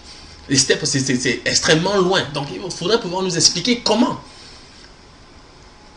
un mot qu'on trouve actuellement dans le lingala, langue parlée dans la cuvette congolaise, a fait pour désigner le mot socle qui se rapporte au feu dans toutes les langues dites indo-européennes. Comprenez un peu, c'est quand même important de clarifier ce point. Voilà. Parce que nous avons notre idée, puisque nous disons que ces langues sont au fondement de toutes les langues qui existent. En réalité, les langues de la cuvette congolaise sont le socle universel de toutes les langues. Voilà ce que nous disons, et les arguments pour soutenir cette opinion ne manquent pas. Voilà. Donc, nous avons l'indo-européen commun bok, qui signifie brûler. Et je rappelle aussi que le feu est une acquisition méridionale, car il ne peut pas y avoir de civilisation s'il n'y a pas de feu, car c'est le feu qui permet la fabrication des outils qui favorisent l'agriculture. Okay? Donc, le feu est une acquisition, une conquête méridionale. Et c'est pour ça que les mots associés au feu naissent des langues issues de la région des Grands Lacs. Ceci est tout à fait normal et vérifie le sens d'ailleurs de l'histoire, le sens de la chronologie qu'on occulte parfois, et pour couvrir à des conclusions qui sont du domaine du dogme et de l'idéologie. Okay? Parce qu'avec la chronologie, on ne peut pas se tromper. Alors, ce mot, bok, aura donné le français foyer par l'évolution du B vers le F, qui est aussi vérifié dans les langues de la cuvette congolaise. Lieu où se fait le feu, centre, source, pays natal, demeure familiale. L'arménien bok, flamme. Le latin foveo, chauffer. Le latin favilla, cendre. Le latin focus, feu, flamme. Le catalan foc, feu, flamme. Le portugais fogo, feu, flamme. L'italien fuego, feu, flamme. Le slovène bogu, Dieu. Le slovène bok, divin. Une relation qui nous ramène naturellement à la figure d'un koulou ou Horus. Et je rappelle que le mot faucon est issu de cet étymon, puisque il procède de il procède du mot mbok, en fait. Donc, c'est l'évolution du B vers le F qui va donner phoque et ensuite faucon dans le français que nous parlons aujourd'hui. Donc, c'est un mot essentiellement lié à la carbonisation, bien sûr. Et ici, nous avons donc le bassa, je le rappelle, pour montrer que nous sommes dans le même univers. Mbambok, qui signifie cendre brûlante. Le Chiluba Fuka, qui signifie créer, inventer. Le Chiluba Fuki, origine, source première. Il faut savoir que le Chiluba Fuki est la traduction dans cette langue du mot Mbok, parce qu'il y a évolution entre le B et le F. Donc, Mbok devient Mfuki. Voilà. C'est ce que nous disons ici. Et c'est Mfuki que nous, à partir de Mfuki, notamment de ces formes-là, que nous obtenons le mot faucon. Voilà. Alors ici, nous allons aborder un autre sujet qui est très important et en relation avec le nom du pays appelé Kemet par convention. Nous avons dit tout à l'heure que le mot Kala, c'était le mot qui rendait compte du fait d'appeler, de crier dans les langues négro-africaines et qui était associé à l'image du hibou. Nous n'avons pas dit pourquoi. Maintenant, nous allons découvrir pourquoi. Voilà. Donc, nous dirons d'entrée, par un rappel, que le Bassa Kombo signifie région et pays. Le Douala est Kombo, région, pays. Mais le Lingala Kombo signifie le nom. Le Kikongo Kumbu signifie le nom. Voilà. Et il s'agit de comprendre pourquoi. Le Mankon, donc une langue parlée au Cameroun occidental, Kum signifie le nom. Donc en Mankon, Kum signifie le nom. En Bassa, Kum signifie prononcer le nom. Le Zoulou propose Igama, le nom, donc qui est une variation de Kama, de Kum si vous voulez. Et le Badoui, qui est une langue parlée au Cameroun, à l'est du Cameroun, signifie Kum, traduit Kum par la renommée, la réputation. Okay? Ceci est important et on va découvrir bientôt quel est le lien qui unit la notion de pays à celle du nom. Car finalement, on se rend compte que le mot Kem signifie le nom. Mais de quel nom s'agit-il et pourquoi le nom? Voilà. C'est cela qui est important. Alors, nous dirons ceci. C'est que enfin, Koum signifie sécher. Le Soninké propose Kouma, flamme, Koumou, allumé, enflammé, flambé, Koumouye, allumage, embrasement. Nous rappellerons aussi, et ceci va être vérifié par la suite, que le thème du nom est lié à la carbonisation. Carbonisation qui nous rapporte à la sématawi, comme nous l'avons vu plus haut. Mais ceci aussi va être précisé. Le négro-égyptien pour le mot nom, c'est Ren. RN, qui est rendu par cette image que vous voyez en haut à droite. Donc c'est ce symbole, ce signe qui est parfois rendu par un hiéroglyphe, qui signifie le nom. Il s'agit d'un cartouche qui entoure un soleil, ok? D'où le lien avec la carbonisation que nous précisons depuis tout à l'heure. Donc nous avons ici les formes qui naissent du négro-égyptien et qui paraissent dans les langues parlées dans la cuvette congolaise, dans les langues négro-africaines d'une manière générale. Et on voit bien de quel univers il s'agit, car une profusion ne peut pas être le fait du hasard. Hein. Nous avons donc le négro-égyptien Ren qui devient Ran en copte, variante Len, etc., Rin, en Galke, le Bari Karine, Kuba Din, le Chiluba Dina, le Douala Dina, le Bako c'est Din, le Rwanda Izina, le Langi Irina, le Kikongo Zina, etc. Voilà. Donc ce sont des mots qui procèdent du négro-égyptien Ren par une évolution phonétique toute simple en réalité. Voilà. Donc, nous disons ceci, c'est que l'arabe Nar, métathèse de Ran, donc le nom, qui signifie le nom, Ran signifie le nom en négro-égyptien, signifie feu. Donc en arabe, l'arabe a fait une métathèse de Ran, devenu Nar, et qui traduit feu. Donc on voit bien ici le lien entre la notion de nom et la notion de carbonisation, okay? Le fait d'être brûlé. En Kikongo, Zina signifie également être brûlé. Okay? Donc le Kikongo Zina signifie à la fois nom et être brûlé, être carbonisé, tout comme Zinini qui en dérive, être grillé, se carboniser. Une relation qui confirme le sens de Kem attaché au nom. Le cartouche est le signe qui sert à décrire le négro-égyptien Ren, le nom, une correspondance qui lui donnera de signifier être carbonisé. Donc, lorsque vous voyez un cartouche, il faut savoir que le cartouche a pour sens être carbonisé. Ok, le Kikongo Zenini aura probablement formé le mot zénith. Le zénith décrit la position la plus élevée que tient le soleil. Donc Laoussa Rana, soleil, variante de reine, donc le nom en négro-égyptien, nous permettra d'associer le thème du nom à l'astre du jour.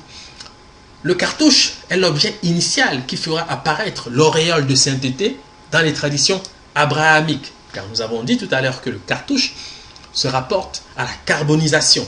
Okay? À l'origine, l'auréole est un cadre oblong et lumineux dont les peintres entourent un personnage entier et qui est généralement réservé aux représentations de Dieu ou de la Vierge. Le mot oblong signifie rectangle plus long que large.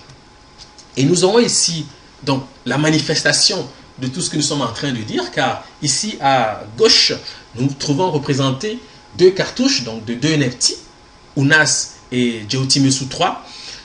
Et il faut savoir que le cartouche qui encadre le nom signifie simplement que ce nom, le nom de ce roi, et ce roi lui-même incarne le soleil. C'est l'image du soleil. Ceci en fonction de reine, comme nous venons de le décrire plus tôt. Donc ça veut dire que le cartouche en réalité, c'est cela. Sa vocation, c'est de conduire à l'idée de carbonisation. Et c'est cette idée qui a ensuite été ramenée dans la tradition chrétienne, avec l'auréole qui paraît sur le chef des personnages. Comme ici on le voit avec Saint Maurice et un pape dont j'ignore le nom. Naturellement j'aurais pu savoir quel nom, de quel pape il s'agit, mais j'avoue que ce n'est pas ma première préoccupation. Mais cette auréole en réalité n'est qu'une évolution du cartouche qui paraît déjà dans les traditions négro-africaines, notamment de la vallée du Nil. Okay? Et il n'y a là réellement aucune nouveauté. Ça, il faut le comprendre. Bon, voilà. Je préciserai aussi, et ceci est l'évidence même, que le personnage de Saint-Maurice respecte le canon initial associé au cartouche, puisque, de fait, il est carbonisé, c'est un Éthiopien, et que le pape qui paraît ici ne colle pas, okay? Quoique il est comment dire, récupéré, ou en tout cas, il se donne pour symbole un attribut issu de la vallée du Nil, il ne colle pas avec l'idée initiale qui est rattachée au thème du cartouche, car le cartouche en lui-même signifie être carbonisé. C'est la raison pour laquelle les Grecs vont appeler ces populations de la cuvette congolaise des Éthiopiens, c'est-à-dire Éthiopien signifie littéralement visage brûlé. Voilà, ok.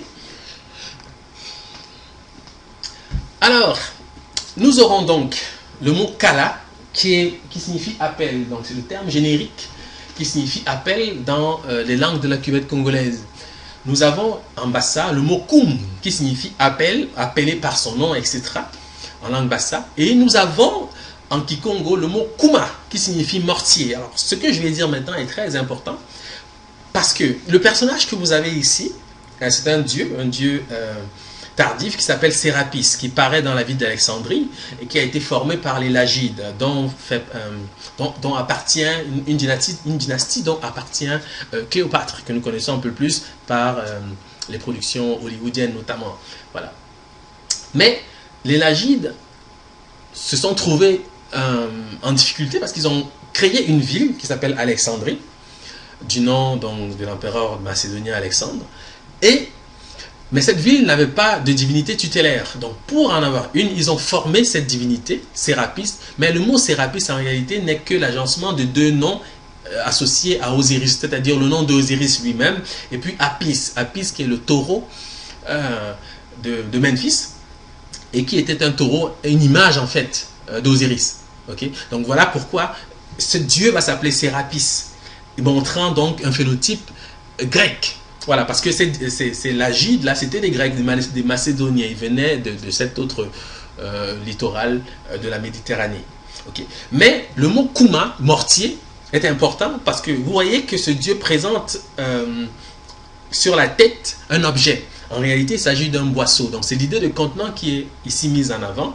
Mais cet objet est rendu dans nos langues par l'idée de mortier. Vous allez comprendre pourquoi. Mais avant de poursuivre, je vais quand même étendre la notion de mortier pour que vous saisissiez l'importance.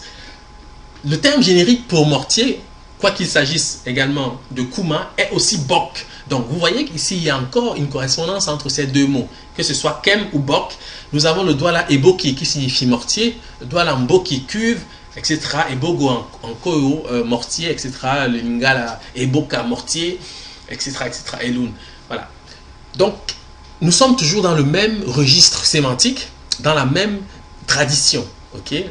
Il s'agit de la même culture qui nourrit toutes ces idées-là. Donc quand vous voyez ce mortier ou Kalatos que présente le dieu Sérapis, il s'agit de cela, du mortier. Et on va vous dire tout à l'heure pourquoi il s'agit du mortier. Voilà. Cet objet s'appelle le Kalatos, je l'ai dit sans le préciser, mais le Kalatos, c'est le nom retenu par les Romains pour désigner ce mortier ou ce boisseau de tête que présente le dieu Sérapis. Le dictionnaire portatif de la fable précise donc que le Kalatos, le boisseau que Proserpine porte sur la tête et qui est un des attributs les plus ordinaires de cette déesse, les Grecs le nommèrent Kalon, d'où les Romains formèrent le nom Kalatos. Ce vase ou panier semblable à ceux dont on se servait en Grèce pour cueillir des fleurs était le symbole de celui que tenait Proserpine lorsqu'elle fut enlevée dans les enfers. Alors il faut savoir que Proserpine correspond en réalité à Hathor. Mais on voit ici qu'il y a comme une sorte de correspondance, puisque le Kalatos en réalité c'est la calebasse que présente Nephthys, qui est différente d'Hathor dans le registre négro-égyptien. Mais on voit bien que les anciens avaient conscience que il s'agissait d'une seule et même divinité qui représentait la féminité d'une manière générale et qui va être ensuite concentrée à travers la figure d'Isis. Hein. C'est pour ça qu'ils se permettent de parler ici de Proserpine alors qu'en réalité c'est Nephthys. Okay? Parce que Proserpine c'est Hathor, mais Hathor ne présente pas le Kalatos, elle a des cornes de vache, donc c'est différent. Mais ça montre bien qu'on avait dans l'idée effective qu'il ne s'agissait pas de polythéisme comme on a l'habitude de croire. Non, en réalité, non. Il s'agissait d'une seule et même divinité, mais qui présentait des facettes différentes. Et cette divinité incarnait la féminité qui va être résumée plus tardivement par l'image d'Isis et encore plus tardivement donc par la Vierge Marie. Okay?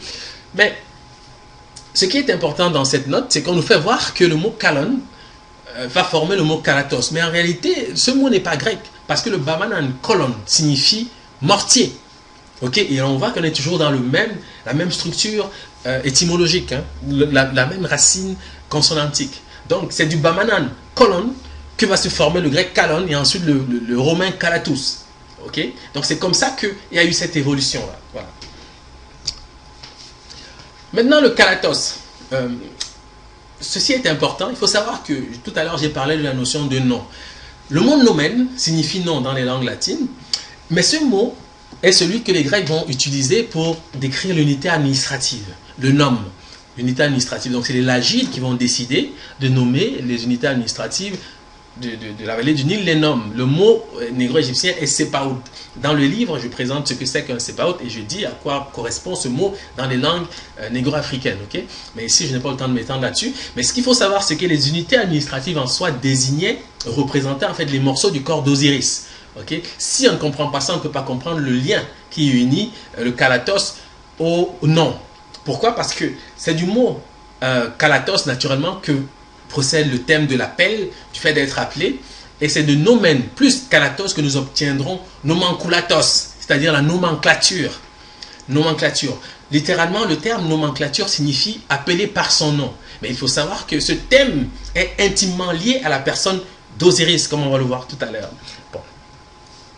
Maintenant, qu'est-ce que c'est qu'une nomenclature? Alors, la littérature commune en cette matière nous apprend que la nomenclature désigne une instance de classification, code, tableau, liste, règles d'attribution, d'identité, faisant autorité et servant de référence à une discipline donnée. Exemple, la chimie, les sciences de la vie, l'astronomie, etc. Le mot et l'idée viennent directement du latin nomenclatu. À Rome, un candidat à une magistrature s'accompagnait de son nomenclateur pour lui rappeler discrètement le nom des citoyens qu'il avait intérêt à saluer. Cette pratique électorale est restée. Pline l'Ancien, auteur de l'histoire naturelle, emploie le terme dans le sens que nous lui connaissons, nomenclatura, inventaire des termes propres à un domaine défini. Dans un de ces nouveaux contes, le cas de conscience, La Fontaine évoque le privilège royal d'Adam, le nomenclateur. Buffon, le naturaliste, impose l'usage dans le cadre d'une science ou d'une technique où un ensemble fini d'objets doit être nommé sans ambiguïté. Exemple, les espèces naturelles. Alors ici, on voit que ce terme apparaît comme étant issu de la culture ou du domaine eurasiatique, mais en réalité, il n'en est rien en fonction de ce que nous venons de dire plus haut. Okay? Parce que le mot kalatos procède de kala, on va le voir tout à l'heure, et qui forme nomenclature, nomenclatus, etc. Et la nomenclature, ici on parle d'Adam, le nomenclateur, donc est lié à Osiris.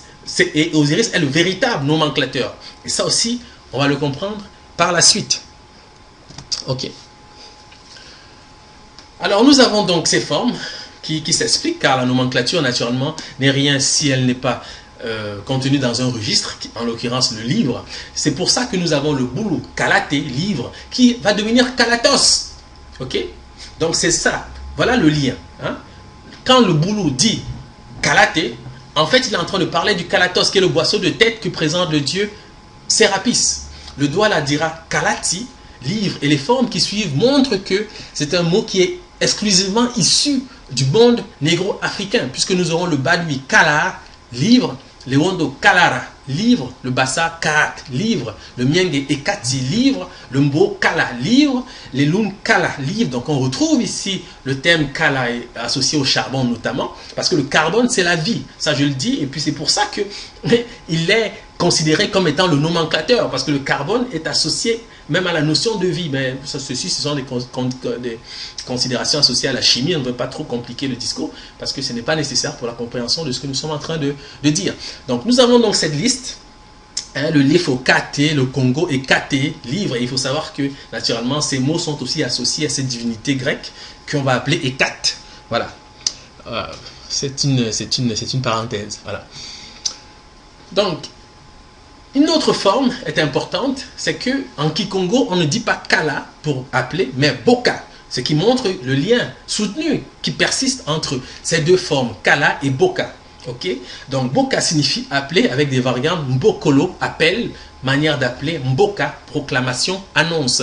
Ce qui justifie du Chiluba, Mbuku, car c'est une évolution de Mboka, livre, Kikongo, Buku, livre, Zulu, Ibuku, livre, Zulu, Ilibuku, livre, le danois, Bok. Donc c'est cette forme que les langues indo-européennes auront retenue pour dire livre, car nous avons vu plus haut que le mortier se dit Eboki. Okay? N'oubliez jamais cette précision, car c'est ce mortier-là que porte le dieu Sérapis qui devient le livre en réalité. Donc l'idée de nomenclature est maintenue. Or nous savons que Sérapis est une adaptation tardive du dieu Osiris et un prélude au personnage de Jésus. Vous comprenez? Donc on ne peut pas être plus original que l'origine. Donc comme je le dis toujours. Et l'origine ici, en l'occurrence, c'est Osiris. Voilà. Donc nous avons donc ces formes, le proto-germanique box, l'allemand book, l'anglais book, etc., etc. Donc c'est ça. C'est ici que l'on comprend d'où est arrivée l'idée du livre. L'idée du livre, voilà.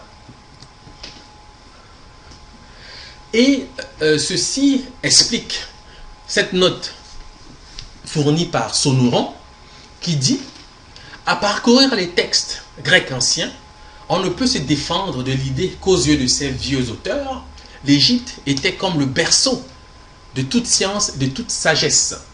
Les plus célèbres parmi les savants ou les philosophes hellènes ont franchi la mer pour chercher auprès des prêtres l'initiation à de nouvelles sciences, et s'ils n'y allèrent pas, leurs biographes s'empressèrent d'ajouter aux épisodes de leur vie ce voyage devenu aussi traditionnel que nécessaire. Pourquoi? Parce que Kemet, la vallée du Nil, c'était la terre des nomenclateurs, c'est-à-dire des prophètes. Ceux qui les premiers avaient nommé absolument tout ce qui existe. C'est pour ça qu'on s'étonne parfois dans nos conversations des remarques qui consistent à dire: ah, donc vous voulez dire que les Africains ont tout inventé? À ces questions, il faut répondre de manière sereine: oui. Pourquoi?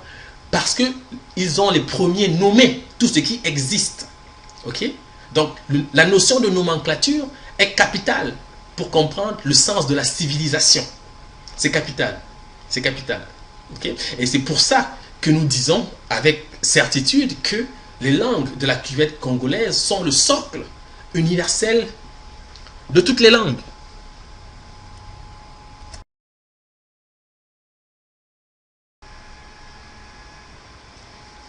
Alors, le thème de la nomenclature ne peut pas être cerné, sinon on ne comprend pas l'importance et surtout l'origine du mythe de la tour de Babel.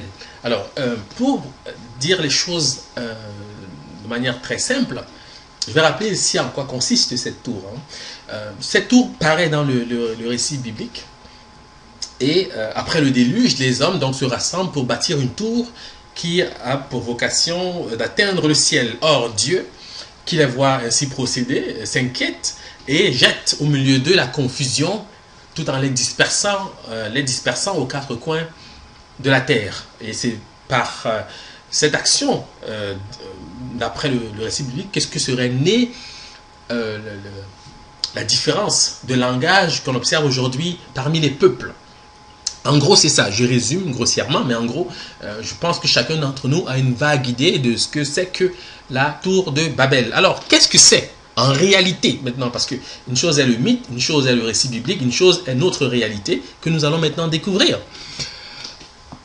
Le mot Babel, je le dis d'entrée, comme ça, nous allons pouvoir fixer l'objectif de cette étude. Le mot Babel procède de l'étonne Babela, qui veut dire vérité, de l'Ewondo, Bebela, qui veut dire vérité, du Douala, donc qui offre une variante, qui est Mbale, qui signifie vérité, car il faut savoir que le mot Babela et le mot Mbale, c'est le même mot, il y a simplement une duplication du monème, mais c'est le même mot. Okay? Ceux qui sont familiers donc des règles en phonétique le savent. Je ne veux pas m'étendre, je ne veux pas être trop technique parce que parfois ça alourdit le discours. Et ici réellement c'est encore quelque chose de relativement simple.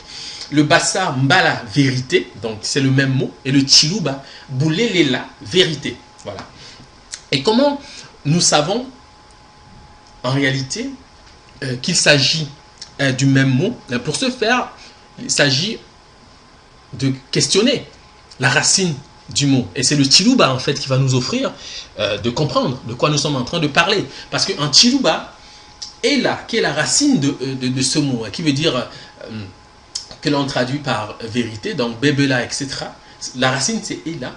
Et je dis en passant que c'est ce mot qui va former le Hel des langues sémitiques, mais nous n'allons pas étudier ces aspects aujourd'hui parce que ça nous prendrait quand même un temps important. Et de toute manière, dans les livres, ceci est décrit. Donc voilà, nous renvoyons au livre pour ceux qui souhaitent en savoir davantage. Donc le Chiluba Ela signifie faire partir ou sortir de soi un son, une idée, une parole, un objet. Émettre, exprimer. Donc on voit déjà ici apparaître le sens initial que l'on peut associer à la tour de Babel, puisqu'elle est présentée comme étant à l'origine du langage et des différentes langues que parlent aujourd'hui des peuples de la terre. Voilà. Et cette racine est également vérifiable à travers le Chiluba Lela, qui signifie accoucher, mettre au monde, engendrer, causer, occasionner, produire. Et cette racine paraît dans des mots tels que Boulela, donc la parenté, Chiledi, cause, origine, source, Ndela, personne prolifique, donc personne qui a beaucoup d'enfants, et Dile Dibois, naissance, Noël. Et c'est à dessein ici que j'ai introduit la notion de Noël, vous allez comprendre ensuite pourquoi. Donc, ce n'est pas parce qu'on voit par exemple le Chiluba, Chiledi, cause, origine, source, on ne voit pas paraître le mot Lela ou Ela, qu'il s'agit d'un mot différent, non. Les linguistes le savent, et les locuteurs du Chiluba encore plus, que la racine de ce mot, c'est bien Ela. Ok? Donc, c'est pas parce qu'on dit Chiledi ou Ndedi. Même Ndedi veut dire cause en Chiluba, mais le mot Ndedi est essentiellement lié au mot Lela. Et nous savons que le professeur Mumbabinge Bilolo aura d'ailleurs fait observer que c'est ce mot Ndela ou Ndedi en fait qui devient le déos des langues de la langue grecque. Okay? Ça aussi, c'est un sujet passionnant, mais nous n'avons pas le temps ici de nous appesantir sur ce point. Voilà. Donc, Dile Dibois, naissance, Noël. Ceci est important, retenez cela. Alors,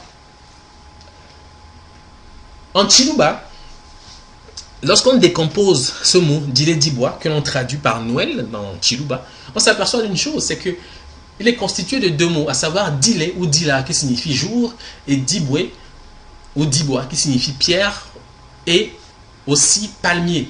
Donc, pierre ou palmier. Alors, Dile Dibois, littéralement, signifie jour de la pierre, jour du palmier. Mais la question qu'on peut se poser, c'est de savoir, mais comment en est-on arrivé à traduire ce mot, jour de la pierre, jour du palmier, par Noël? C'est un mystère. Mais je pense que les locuteurs de la langue Luba peuvent aussi se poser cette question. Et certains probablement le savent, mais nous aimerions peut-être qu'ils nous en disent un peu plus. Mais en tous les cas, nous allons découvrir ensemble de quoi il s'agit.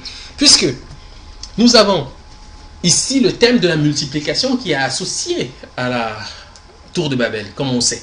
Okay? Et le Chiluba offre Diboué palmier, on l'a dit, Diboué pierre, mais le Douala offre Dibois. 9, il s'agit du même mot. Okay? Le Mka, Ebou, c'est une variante de Dibois qui signifie grand nombre. Les tonnes Ibou, 9. Le Fan, Eboul, 9. Le Bemba, Paaboula, 9. Le Bokuzu, Iboula, maître au monde. Donc on retrouve le Lela. Le Kikongo, Diba, palmier. Donc, parce qu'il faut savoir que entre le Chiluba, Diboué, palmier, et le Kikongo, Diba, palmier, il n'y a absolument aucune différence, car il y a une correspondance entre le B et le W. Donc lorsqu'on le duplique, bon, il devient un B. Bon, c'est pour ça que le Kikongo dira Diba, tout simplement pour palmier. Voilà.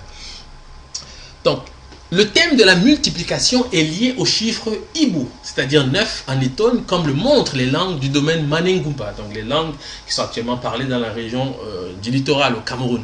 Donc nous avons notamment le Mbo et Bouré, beaucoup, être nombreux, Mbo, et Abou, beaucoup, être nombreux, Mbo, Obouté, abondant, nombreux, et Loun, Abel, beaucoup, être nombreux, etc., etc., etc. Donc le Babon, Iboula, beaucoup, le Lefo, les Boulou, abondant, nombreux.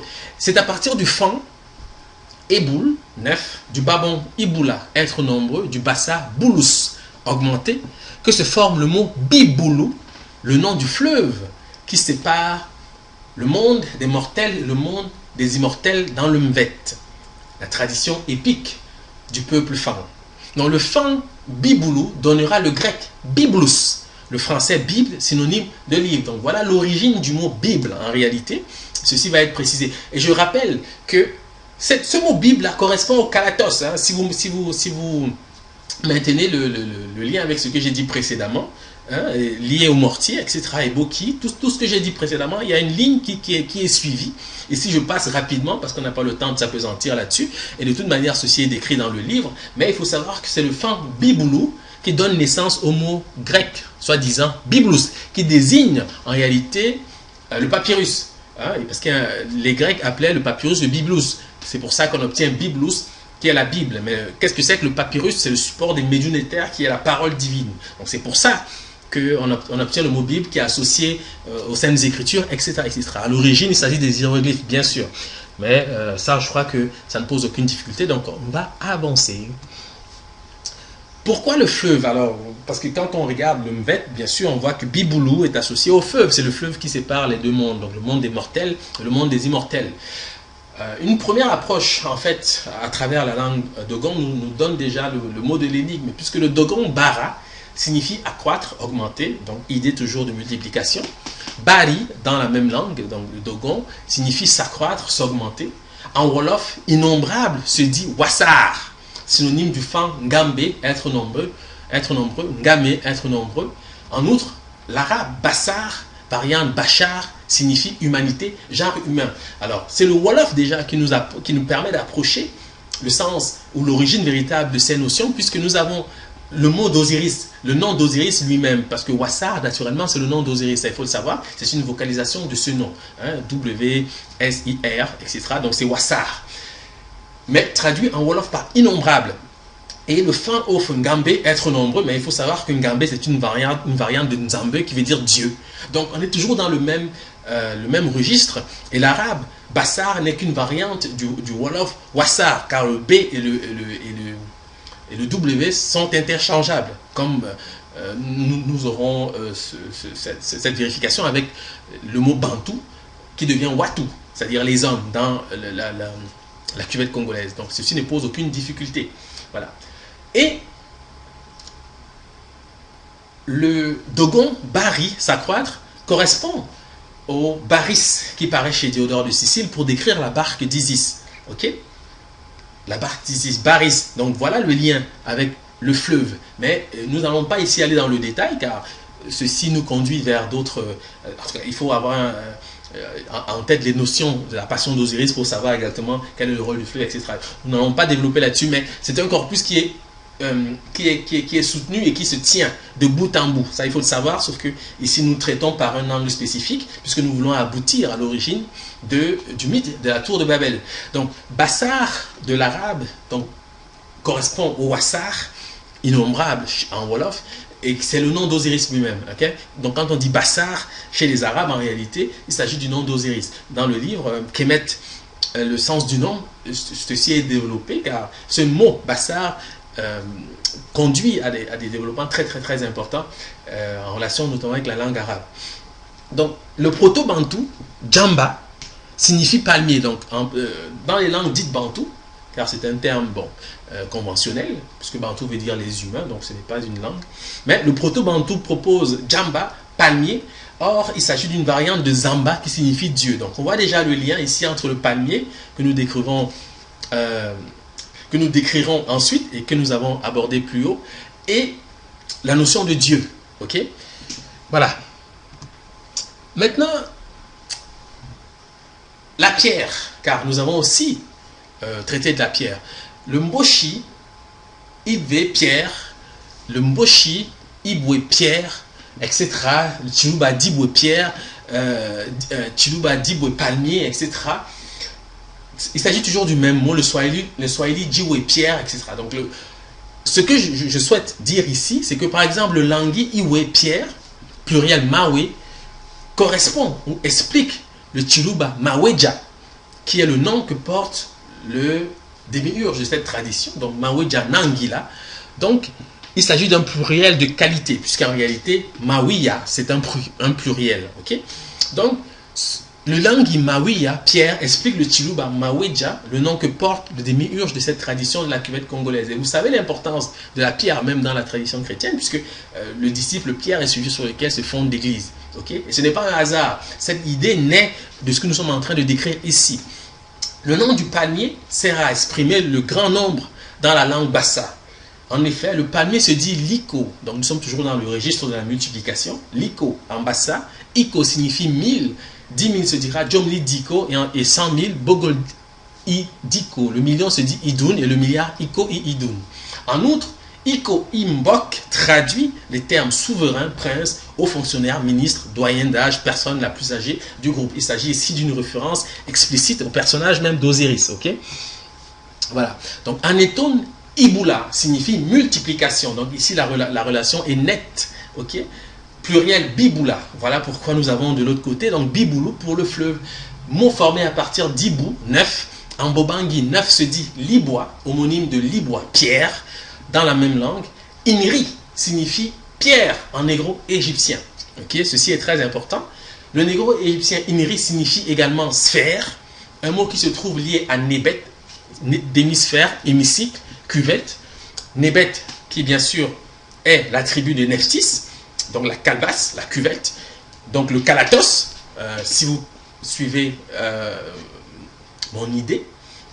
La notion de sphère peut également se rapporter au soleil, tandis que la démisphère ou cuvette nous renvoie à l'attribut de Nebet-Out, c'est-à-dire Nephthys, devenu le calatos que montre le dieu Sérapis. Donc lorsque vous voyez le dieu Sérapis avec le mortier sur la tête, le calatos, il s'agit d'une image du soleil. Il faut le savoir, donc c'est la même chose lorsqu'on voit le nomo avec une calebasse sur la tête. Cette calebasse représente le soleil. Donc le kalatos, c'est de là que vient cette tradition. Donc elle n'est pas grecque, il faut savoir. Ngok, c'est-à-dire pierre, est le nom que porte le premier ancêtre sorti de la grotte sacrée des Bassampo Mbati.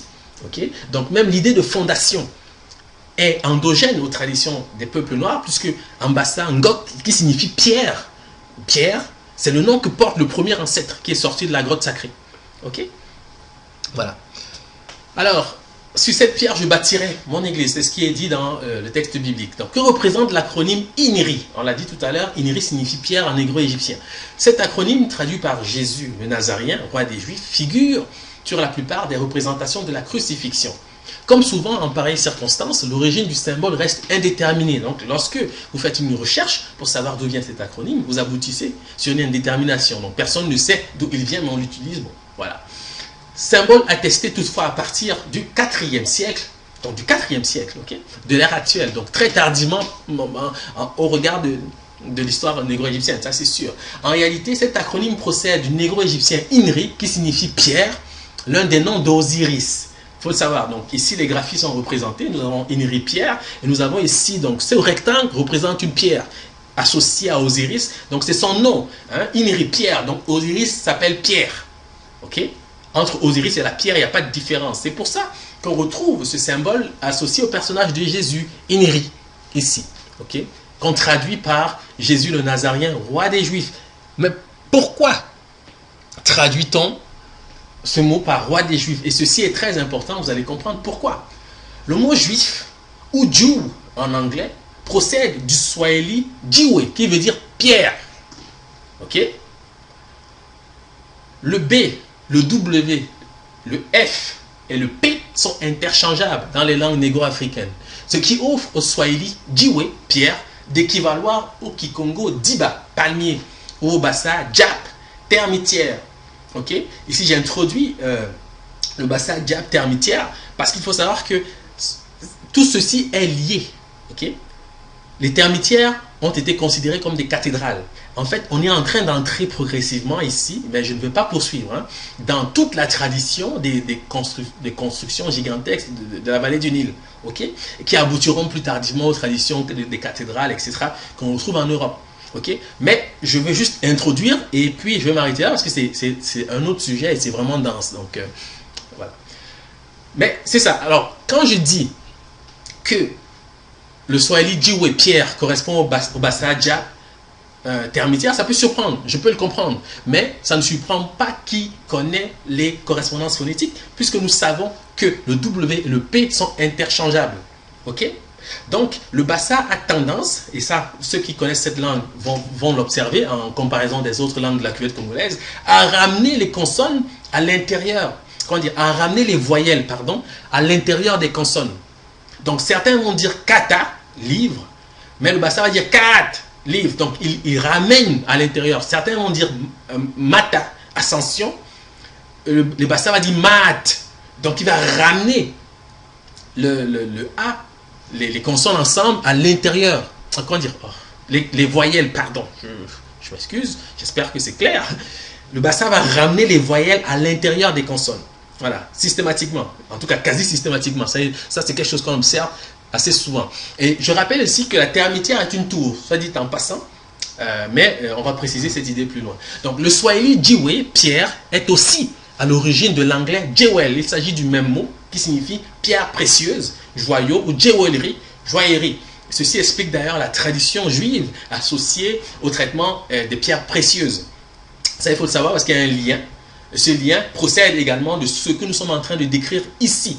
Okay? Donc, le swahili jiwe, pierre, qui correspond à dibwe, car c'est un mot négro-africain. Il ne faut pas s'imaginer que c'est l'inverse qui est vrai, c'est-à-dire ce jewel qui a donné jiwe. Non, ça c'est clair que non, parce que dibwe, par les développements que nous voyons en relation avec le chiffre 9 et tout ça, ça montre clairement que, voilà, que l'origine est dans la cuvette congolaise, ça c'est sûr. Okay? Donc c'est comme ça. Donc on obtient donc jewel, pierre précieuse, joyau, jewelry, la joaillerie. L'anglais jewel a pour synonyme dans la même langue gem, qui signifie pierre précieuse. Il s'agit d'une forme dérivée du négro-égyptien kem, l'un des noms d'Osiris, encore une fois. Ok? Parce que lorsque l'anglais dit gem et traduit ce mot par pierre précieuse, en réalité ce n'est pas de l'anglais, c'est du négro-égyptien kem, qui est le nom d'Osiris. Okay? Et nous savons quel lien Osiris entretient avec l'or, d'ailleurs. Et en Afrique, les termites sont utilisés pour déterminer les zones aurifères. Ça, c'est ce que faisaient nos ancêtres, et c'est encore vérifiable aujourd'hui dans certaines régions d'Afrique, où on utilise, en fait, on étudie la composition des termitières pour juger de la richesse d'un sol. Parce que les termites vont très en profondeur et remontent à la surface les éléments qu'elles trouvent dans la terre. C'est de cette manière que nos ancêtres savaient si une terre était propice pour la recherche de l'or, etc., etc. Et c'est encore vérifiable aujourd'hui, notamment en Côte d'Ivoire. Hein, on procède encore de cette façon. Voilà. Et ici, je montre une termitière. Quand même, à quoi elle renvoie. Et naturellement, l'idée de tour est maintenue, et de cathédrale aussi, mais bon, ça, c'est un autre sujet. Mais c'est de cette image-là qu'est née même l'idée d'architecture. Parce qu'après, bien sûr, les hommes vont construire autour de la termitière toute une tradition, hein, associée à l'architecture. Voilà. Alors, ceci nous amène à ce que vous avez en fait sous les yeux présentement, c'est-à-dire le pilier qu'on appelle le pilier Djed. Et il faut savoir que ce pilier, en réalité, représente la tour de Babel. Je vais le dire bien clairement ensuite pourquoi. Mais le pilier Djed, c'est un palmier. C'est la première chose que je dois vous dire. Et il faut savoir que le proto-bantou pour le palmier, c'est Baadé, variante Balé, qui veut dire la vérité. Ok? Donc Bebela, que nous avons décrit plus haut, si vous suivez mon raisonnement. Okay? Le proto-bantou pour le palmier, c'est Baadé, et les variantes Balé qui décrit le palmier. Ok? Voilà. Nous avons vu que le négro-égyptien Djed est traduit, donc ici je suis en train de faire la lecture du livre, qu'émet le sens du nom, est traduit par le proto-bantou Tadé, pierre. Ambassa, Tada, proche de Tadé, signifie père, variante Tata, père, et Tara, pierre. Père, pardon, excusez-moi. Andoua, Tata signifie garder, veiller. Ambassa, Ntat signifie berger, gardien, c'est le même mot. Andouala, Djedou, qui est en fait vocalisé Djed par les égyptologues, signifie point cardinal. Qu'est-ce que c'est qu'un point cardinal? C'est un point de référence. Donc retenez cette idée, c'est très important pour la suite, vous allez comprendre. Le pilier Djed représente la colonne vertébrale d'Osiris, ceci nous le savons. Le proto-bantou Ngongo traduit Do, colonne vertébrale. Nous aurons par exemple le Pongwe Okongo et Shin du Do, donc le G devient un K et vice versa. Le Bukuzu Kukongo Do, le Bukuzu et Congo derrière, le Lingala Mokongo Do. Donc la racine du mot est Ok, toujours, forme associée au proto-bantou Bogo, qui signifie pierre, qui donne le Kuba Mbok, pierre, le Ungana Mboko, minerai de fer, ou le Suku Mboko, minerai de fer. Le fer et la pierre partageant le même univers sémantique, comme nous l'aurons fait remarquer avec le proto-bantou Tadé, qui signifie à la fois pierre et fer. Donc, c'est ce proto-bantou Tadé que l'on traduit en égyptologie par Djed. Ok? Parce que le D et le T sont interchangeables. Ça, il faut le savoir. Donc, c'est pour ça que nous retrouvons ces liens entre la pierre et le fer. Ok? Le Kinyamwezi Ikongo, clan, confirme le sens de fondation attribué à la pierre à travers le pilier Djed. Tout comme le Ladi Djogongo, obscur, sombre, Bujongongo, ténèbres, fixe le thème chromatique du pilier Djed, donc la couleur. Parce qu'il faut savoir que, bien qu'il soit coloré, le pilier Djed, c'est cet arbre que les Bassa appellent Koknindi, qui est un arbre de l'au-delà, que les Bassa connaissent très bien. Okay? Koknindi qui veut dire le tronc noir. Donc, sa couleur, c'est comme le soleil. En fait, le pilier Djed est ce qu'on appelle en physique un corps noir. Okay? Donc, c'est le bombardement lumineux qu'il émet qui fait paraître les couleurs, tout comme le soleil. Parce qu'il faut savoir qu'à l'origine, le soleil est noir. Lui-même, il est noir. Mais il paraît de différentes manières dû au niveau en fait, de luminosité, donc de l'énergie qu'il émet. Donc c'est de cette façon que le soleil peut changer de couleur, mais lui-même il est noir. Et si vous connaissez le principe des corps noirs, ben vous comprendrez ce que je suis en train de dire. Et le pilier Djed, naturellement, c'est l'image du soleil. Et aussi de l'arc-en-ciel, puisqu'il paraît avec les couleurs de la synthèse additive, qui sont aussi celles de l'arc-en-ciel, bien sûr. Donc, en plus de signifier d'eau, le lingala mokongo offre également le sens de pacte, traité, contrat. Donc nous avons ici le registre de l'alliance qui est affirmé. Okay? D'où la relation avec l'arc-en-ciel que nous avons établie tout à l'heure. En lingala, Congolo est le nom du palmier raffia, car il faut savoir que le pilier Djed n'est pas n'importe quel palmier, ce n'est pas n'importe quel cocotier, comprenez? C'est le palmier raffia, spécifiquement, et ceci va être établi de manière claire par la suite. Donc, les tonnes Zam, palmier raffia, devient Zama, Dieu, dans la même langue. Donc, il y a toujours un lien entre le palmier et Dieu, et ceci se fait en fonction naturellement d'Osiris. Les tonnes Hélène, palmier, offre également un lien avec le fan Hélène, arc, donc, et qui deviendra donc la nationalité retenue par les Hélènes, car le mot Hélène provient de là. Okay? Ceci en relation toujours avec le corpus issu de la vallée du Nil, car il faut savoir que les premières populations établies en Grèce, en Hélade, c'était les Pélages. Et les Pélages, c'était les populations d'ascendance éthiopienne, comme chacun sait. Et éthiopienne, par éthiopienne, j'entends de la région des Grands Lacs. Donc, je fais ici une remarque importante, c'est que nous sommes dans le même registre que le Swahili Jiwe, pierre, qui forme Jiu, juif, car la pierre et le palmier partagent aussi le même univers sémantique dans les langues négro-africaines. Donc, il faut savoir que le tronc commun, c'est le corpus issu de la vallée du Nil, et c'est le seul tronc commun que paraissent tous ces mots, Hélène, juif, etc., etc. Donc, nommé en fonction d'un corpus issu des langues négro-africaines. Et le Bamanan Mban, palmier, correspond au fan Mfan, arc, au Bassa Mfan, arc. Donc la notion d'arc est toujours ici présente, liée notamment à l'arc-en-ciel et à l'arme du chasseur, naturellement, puisque les chasseurs sont les forgerons, et les forgerons sont les premières royautés du continent noir. Voilà.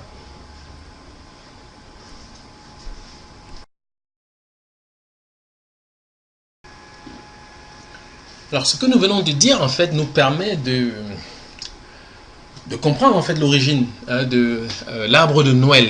Et c'est la raison pour laquelle, tout à l'heure, j'ai insisté pour présenter, en fait, donc le Tilouba Dile Dibois, qui signifie Noël, en réalité, et Dibois, qui veut dire palmier, notamment, ou Diboué, si vous voulez.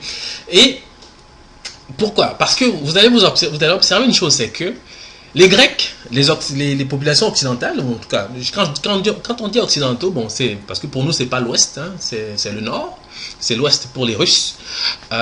Mais les Eurasiatiques, si vous voulez, donc les Grecs, vont observer leur environnement et prendre, en fait, un fruit qui ressemblait au fruit que produit le palmier raffia pour en faire la pomme de pin que vous voyez ici à droite, ok?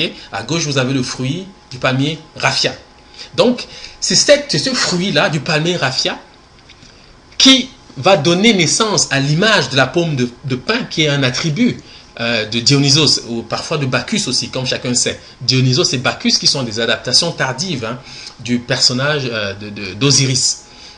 Ça, il faut le savoir. Donc, et le pin, en fait, c'est l'arbre de Noël aujourd'hui qu'on observe. C'est de là que vient cette idée. Parce qu'en réalité, l'arbre de Noël, en réalité, c'est un palmier. C'est pour ça que le Tilouba emploie le mot dibois pour décrire cet arbre. Donc le jour du palmier, c'est Noël. Donc ce palmier, en l'occurrence, c'est le palmier raffia. Donc le pilier Djed. Okay? C'est pour ça qu'il présente toutes ces couleurs, car les guirlandes dont nous habillons cet arbre sont censées représenter les couleurs de l'arc-en-ciel. Donc tout est lié, bien sûr, il faut le comprendre. Et le pilier Djed, naturellement, on l'a dit, est la colonne vertébrale d'Osiris. Donc c'est un symbole lié de manière intrinsèque même hein, au personnage d'Osiris. Ça, il faut le savoir. Voilà. Et c'est pour ça que paraîtront donc les pins associés aux festivités de Noël dans le monde indo-européen. Parce que naturellement, en Grèce, il n'y avait pas de palmier raffia. Voilà. Ceci est important, il faut le comprendre. Donc, je vais rappeler ici ce que j'ai déjà dit plus haut. Donc, en Douala, Djedou signifie point cardinal. Donc, point cardinal, c'est le point de référence. Le pilier Djed représente la colonne vertébrale d'Osiris. Ça, on l'a dit. Le proto-bantou Ngongo traduit Do, colonne vertébrale. Donc, et donne le Congo au Congo. Donc, il faut savoir que le mot Congo, en réalité, signifie Do, colonne vertébrale. Ça, ceci a son importance. en vertu naturellement de ce que représente le Congo, mais on ne va pas parler aujourd'hui du Congo car c'est un sujet aussi très très très important et je ne souhaiterais pas le traiter comme ça de manière désinvolte. Donc, le Pongwe au Congo signifie Échine du dos, Bukuzu Kukongo, dos, Bukuzu et Congo derrière, Lingala Mokongo le dos. Donc, ici, nous approchons l'idée ou l'image de ce que c'est que la pierre angulaire. Vous savez l'importance de la pierre angulaire pour ce qui concerne l'architecture, car la pierre angulaire est la pierre qui fait l'angle d'un édifice. C'est la première pierre qu'on pose lorsqu'on veut bâtir un édifice. Okay? Et naturellement, la tour est un édifice. Ceci est en lien. Et vous verrez que en Kikongo, le mot pour dire coin, angle, c'est Kikonko. Konko, c'est le même mot que gongo, c'est-à-dire dos, colonne vertébrale. C'est le même mot, exactement le même mot. Il faut le savoir. Donc le Chiluba, dit Konko, même mot, signifie coin. Mais en Bassa, nous avons Ngok, qui signifie pierre angulaire, enfant Kok, qui signifie pierre angulaire. Alors ce qu'il faut savoir, c'est que le mot Konko, qui paraît en Kikongo, c'est le même que le Bassa Ngok ou le Fan Ngok. Car le N, c'est un guttural qu'on rajoute pour donner probablement de l'épaisseur à la prononciation, mais le Bassa contracte ces formes pour en faire un Ngok tout simplement, donc pierre angulaire, tout comme le Fan d'ailleurs. Donc la racine du mot est Ok, toujours, qui signifie mot, monème, parole en langue Bassa. Ok? Donc une référence objective ici apparaît avec la tour de Babel qui naturellement est associée à la parole, au langage. Parce que cette racine, là, le Ok en langue Bassa signifie mot, monème, parole. Voilà. Et cette racine est celle qui forme le mot Mbok, mais également Boko, qui signifie bras, coudé, main, dans les langues de la cuvette congolaise. Exemple du Kitabois, Boko, bras, coudé, main. Le bras est le déterminatif de la coudée royale dite égyptienne. C'est ici qu'on approche véritablement ce que c'est que la pierre angulaire, la mesure, parce que vous savez que si vous savez l'importance de la coudée royale, vous comprenez l'importance de ce que nous sommes en train de dire ici. Okay? Le bras, c'est le déterminatif de la coudée royale. Le bras se dit Boko, okay? Dans les langues de la cuvette congolaise. Okay? Donc nous avons ici le négro-égyptien MK, mais il faut savoir que ce MK se lit Bok ou Boko, d'après les correspondances établies par Mboli que nous avons présentées plus haut. Okay? Donc nous sommes toujours dans le même univers sémantique, le même univers culturel, et en train de décrire des choses qui tournent autour d'une racine. Hein? Et cette racine, nous en faisons la particule élémentaire du langage. Ça, il faut le savoir. Mais ceci est dit et plus amplement détaillé dans le livre. Voilà pourquoi nous la retrouvons à chaque fois qu'il s'agit de décrire un phénomène important. Et c'est aussi la raison pour laquelle nous avons choisi d'intituler cette communication « Les merveilles du Mbok ». Car lorsqu'on dit Mbok, il peut sembler que nous ne faisons référence qu'à la tradition du peuple Bassa. Ceci est faux, puisque nous avons montré que le mot Mbok correspond au Komo, chez les Bamanan, donc les Bambara, et qui devient Cosmos chez les Grecs, donc c'est la philosophie. Donc en fait, il s'agit de la tradition ancestrale des peuples du continent noir, tout simplement. Okay? C'est la raison pour laquelle paraissent ces correspondances ici. Okay? Donc la coudée royale est à l'origine du nombre d'or, à l'origine du mètre. Bref, c'est quelque chose d'extraordinaire. Ça, il faut le savoir. Mais voilà. il faut prendre la mesure, sans mauvais jeu de mots bien sûr, pour comprendre ce que nous sommes en train d'essayer de dire ici. Et ici, nous avons naturellement représenté la coudée royale, qui est un objet extraordinaire, car à l'origine de l'architecture, tout simplement. Okay? De l'architecture, tout simplement. Voilà. Et l'architecture, qui dit architecture, dit civilisation, bien entendu, car il n'y a pas de civilisation sans architecture. Voilà. Donc, c'est cet objet qui a formé tout ce que nous voyons autour de nous. Hein? Toutes les mesures qui existent sont nées à partir de cet objet. Okay? C'est aussi une des raisons pour lesquelles nous avons le clepsydre qui permet de mesurer le temps. Le clepsydre n'est rien d'autre que le calatos. Si vous regardez le clepsydre, vous allez voir que c'est un mortier et qui sert à mesurer le temps. Mais cette mesure est associée à la coudée qui se dit Mboko ou Boka, si vous voulez, ou Boko, la coudée, et partage en fait le même mot que le mortier qui est Eboki, mais que l'égyptologie appellera le clepsydre, bien sûr. Mais c'est le même objet, c'est la même idée qui soutient. Donc toute l'idée de mesure est associée au Mbok. Ça c'est clair, ça il faut le savoir. Bon. Maintenant la tour ici, je crois que nous approchons donc la conclusion. En Douala, la tour se dit Ndjongo, la tour. Hein? Ndjongo, c'est la tour. Mais ce mot, c'est le même que Ngongo, le dos, ou Congo, le dos. Voilà pourquoi nous disons avec certitude que le pilier Djed représente la tour de Babel. Okay?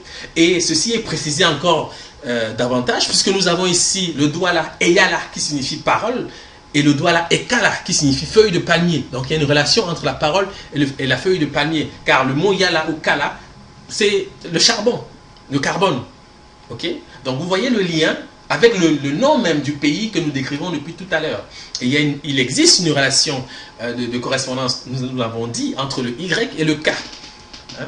Et le Douala traduit feuille de palmier. Donc le palmier, c'est un arbre prolifique. C'est la raison pour laquelle il a été choisi pour incarner Osiris. Okay? Et d'ailleurs, ceci est vérifiable dans les ouvrages communs qui parlent d'Osiris et de ses symboles.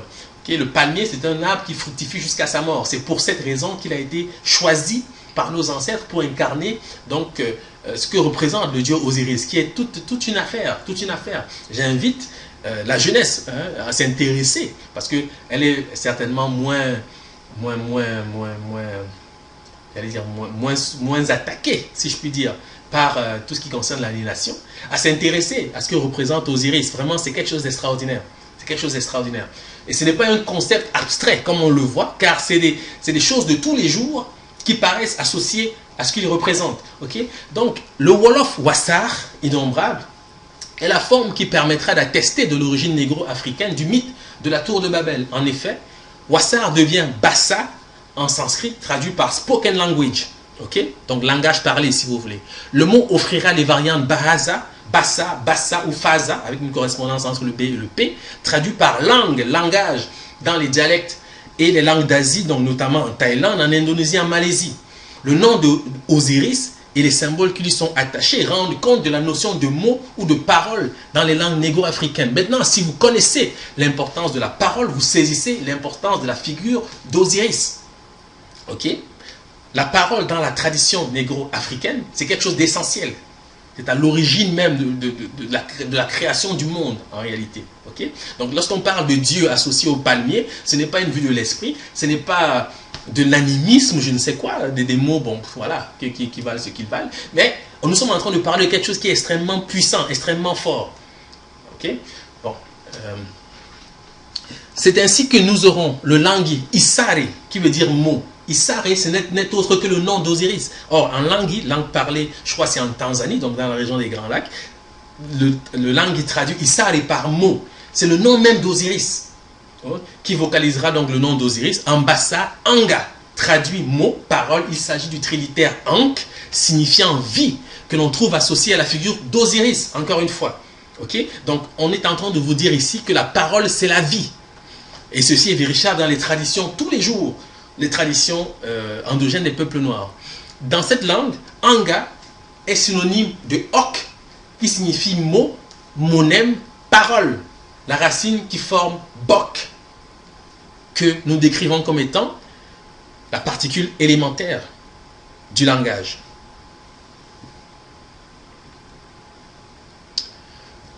Donc, ceci nous conduit au terme de cette communication. Nous espérons qu'elle vous aura passionné autant que nous. Elle fut certainement imparfaite, c'est une certitude, car nous l'avons préparée avec hâte. Et tout ce que nous avons dit est présent dans ces livres que vous voyez maintenant à l'écran. Et ces livres sont disponibles sur le site www.amazon.com, donc disponibles partout. Ok, voilà. Et nous espérons que nous aurons l'occasion de nous retrouver bientôt. Alors, je vous remercie de votre attention et vous souhaite une excellente semaine. Au TEP.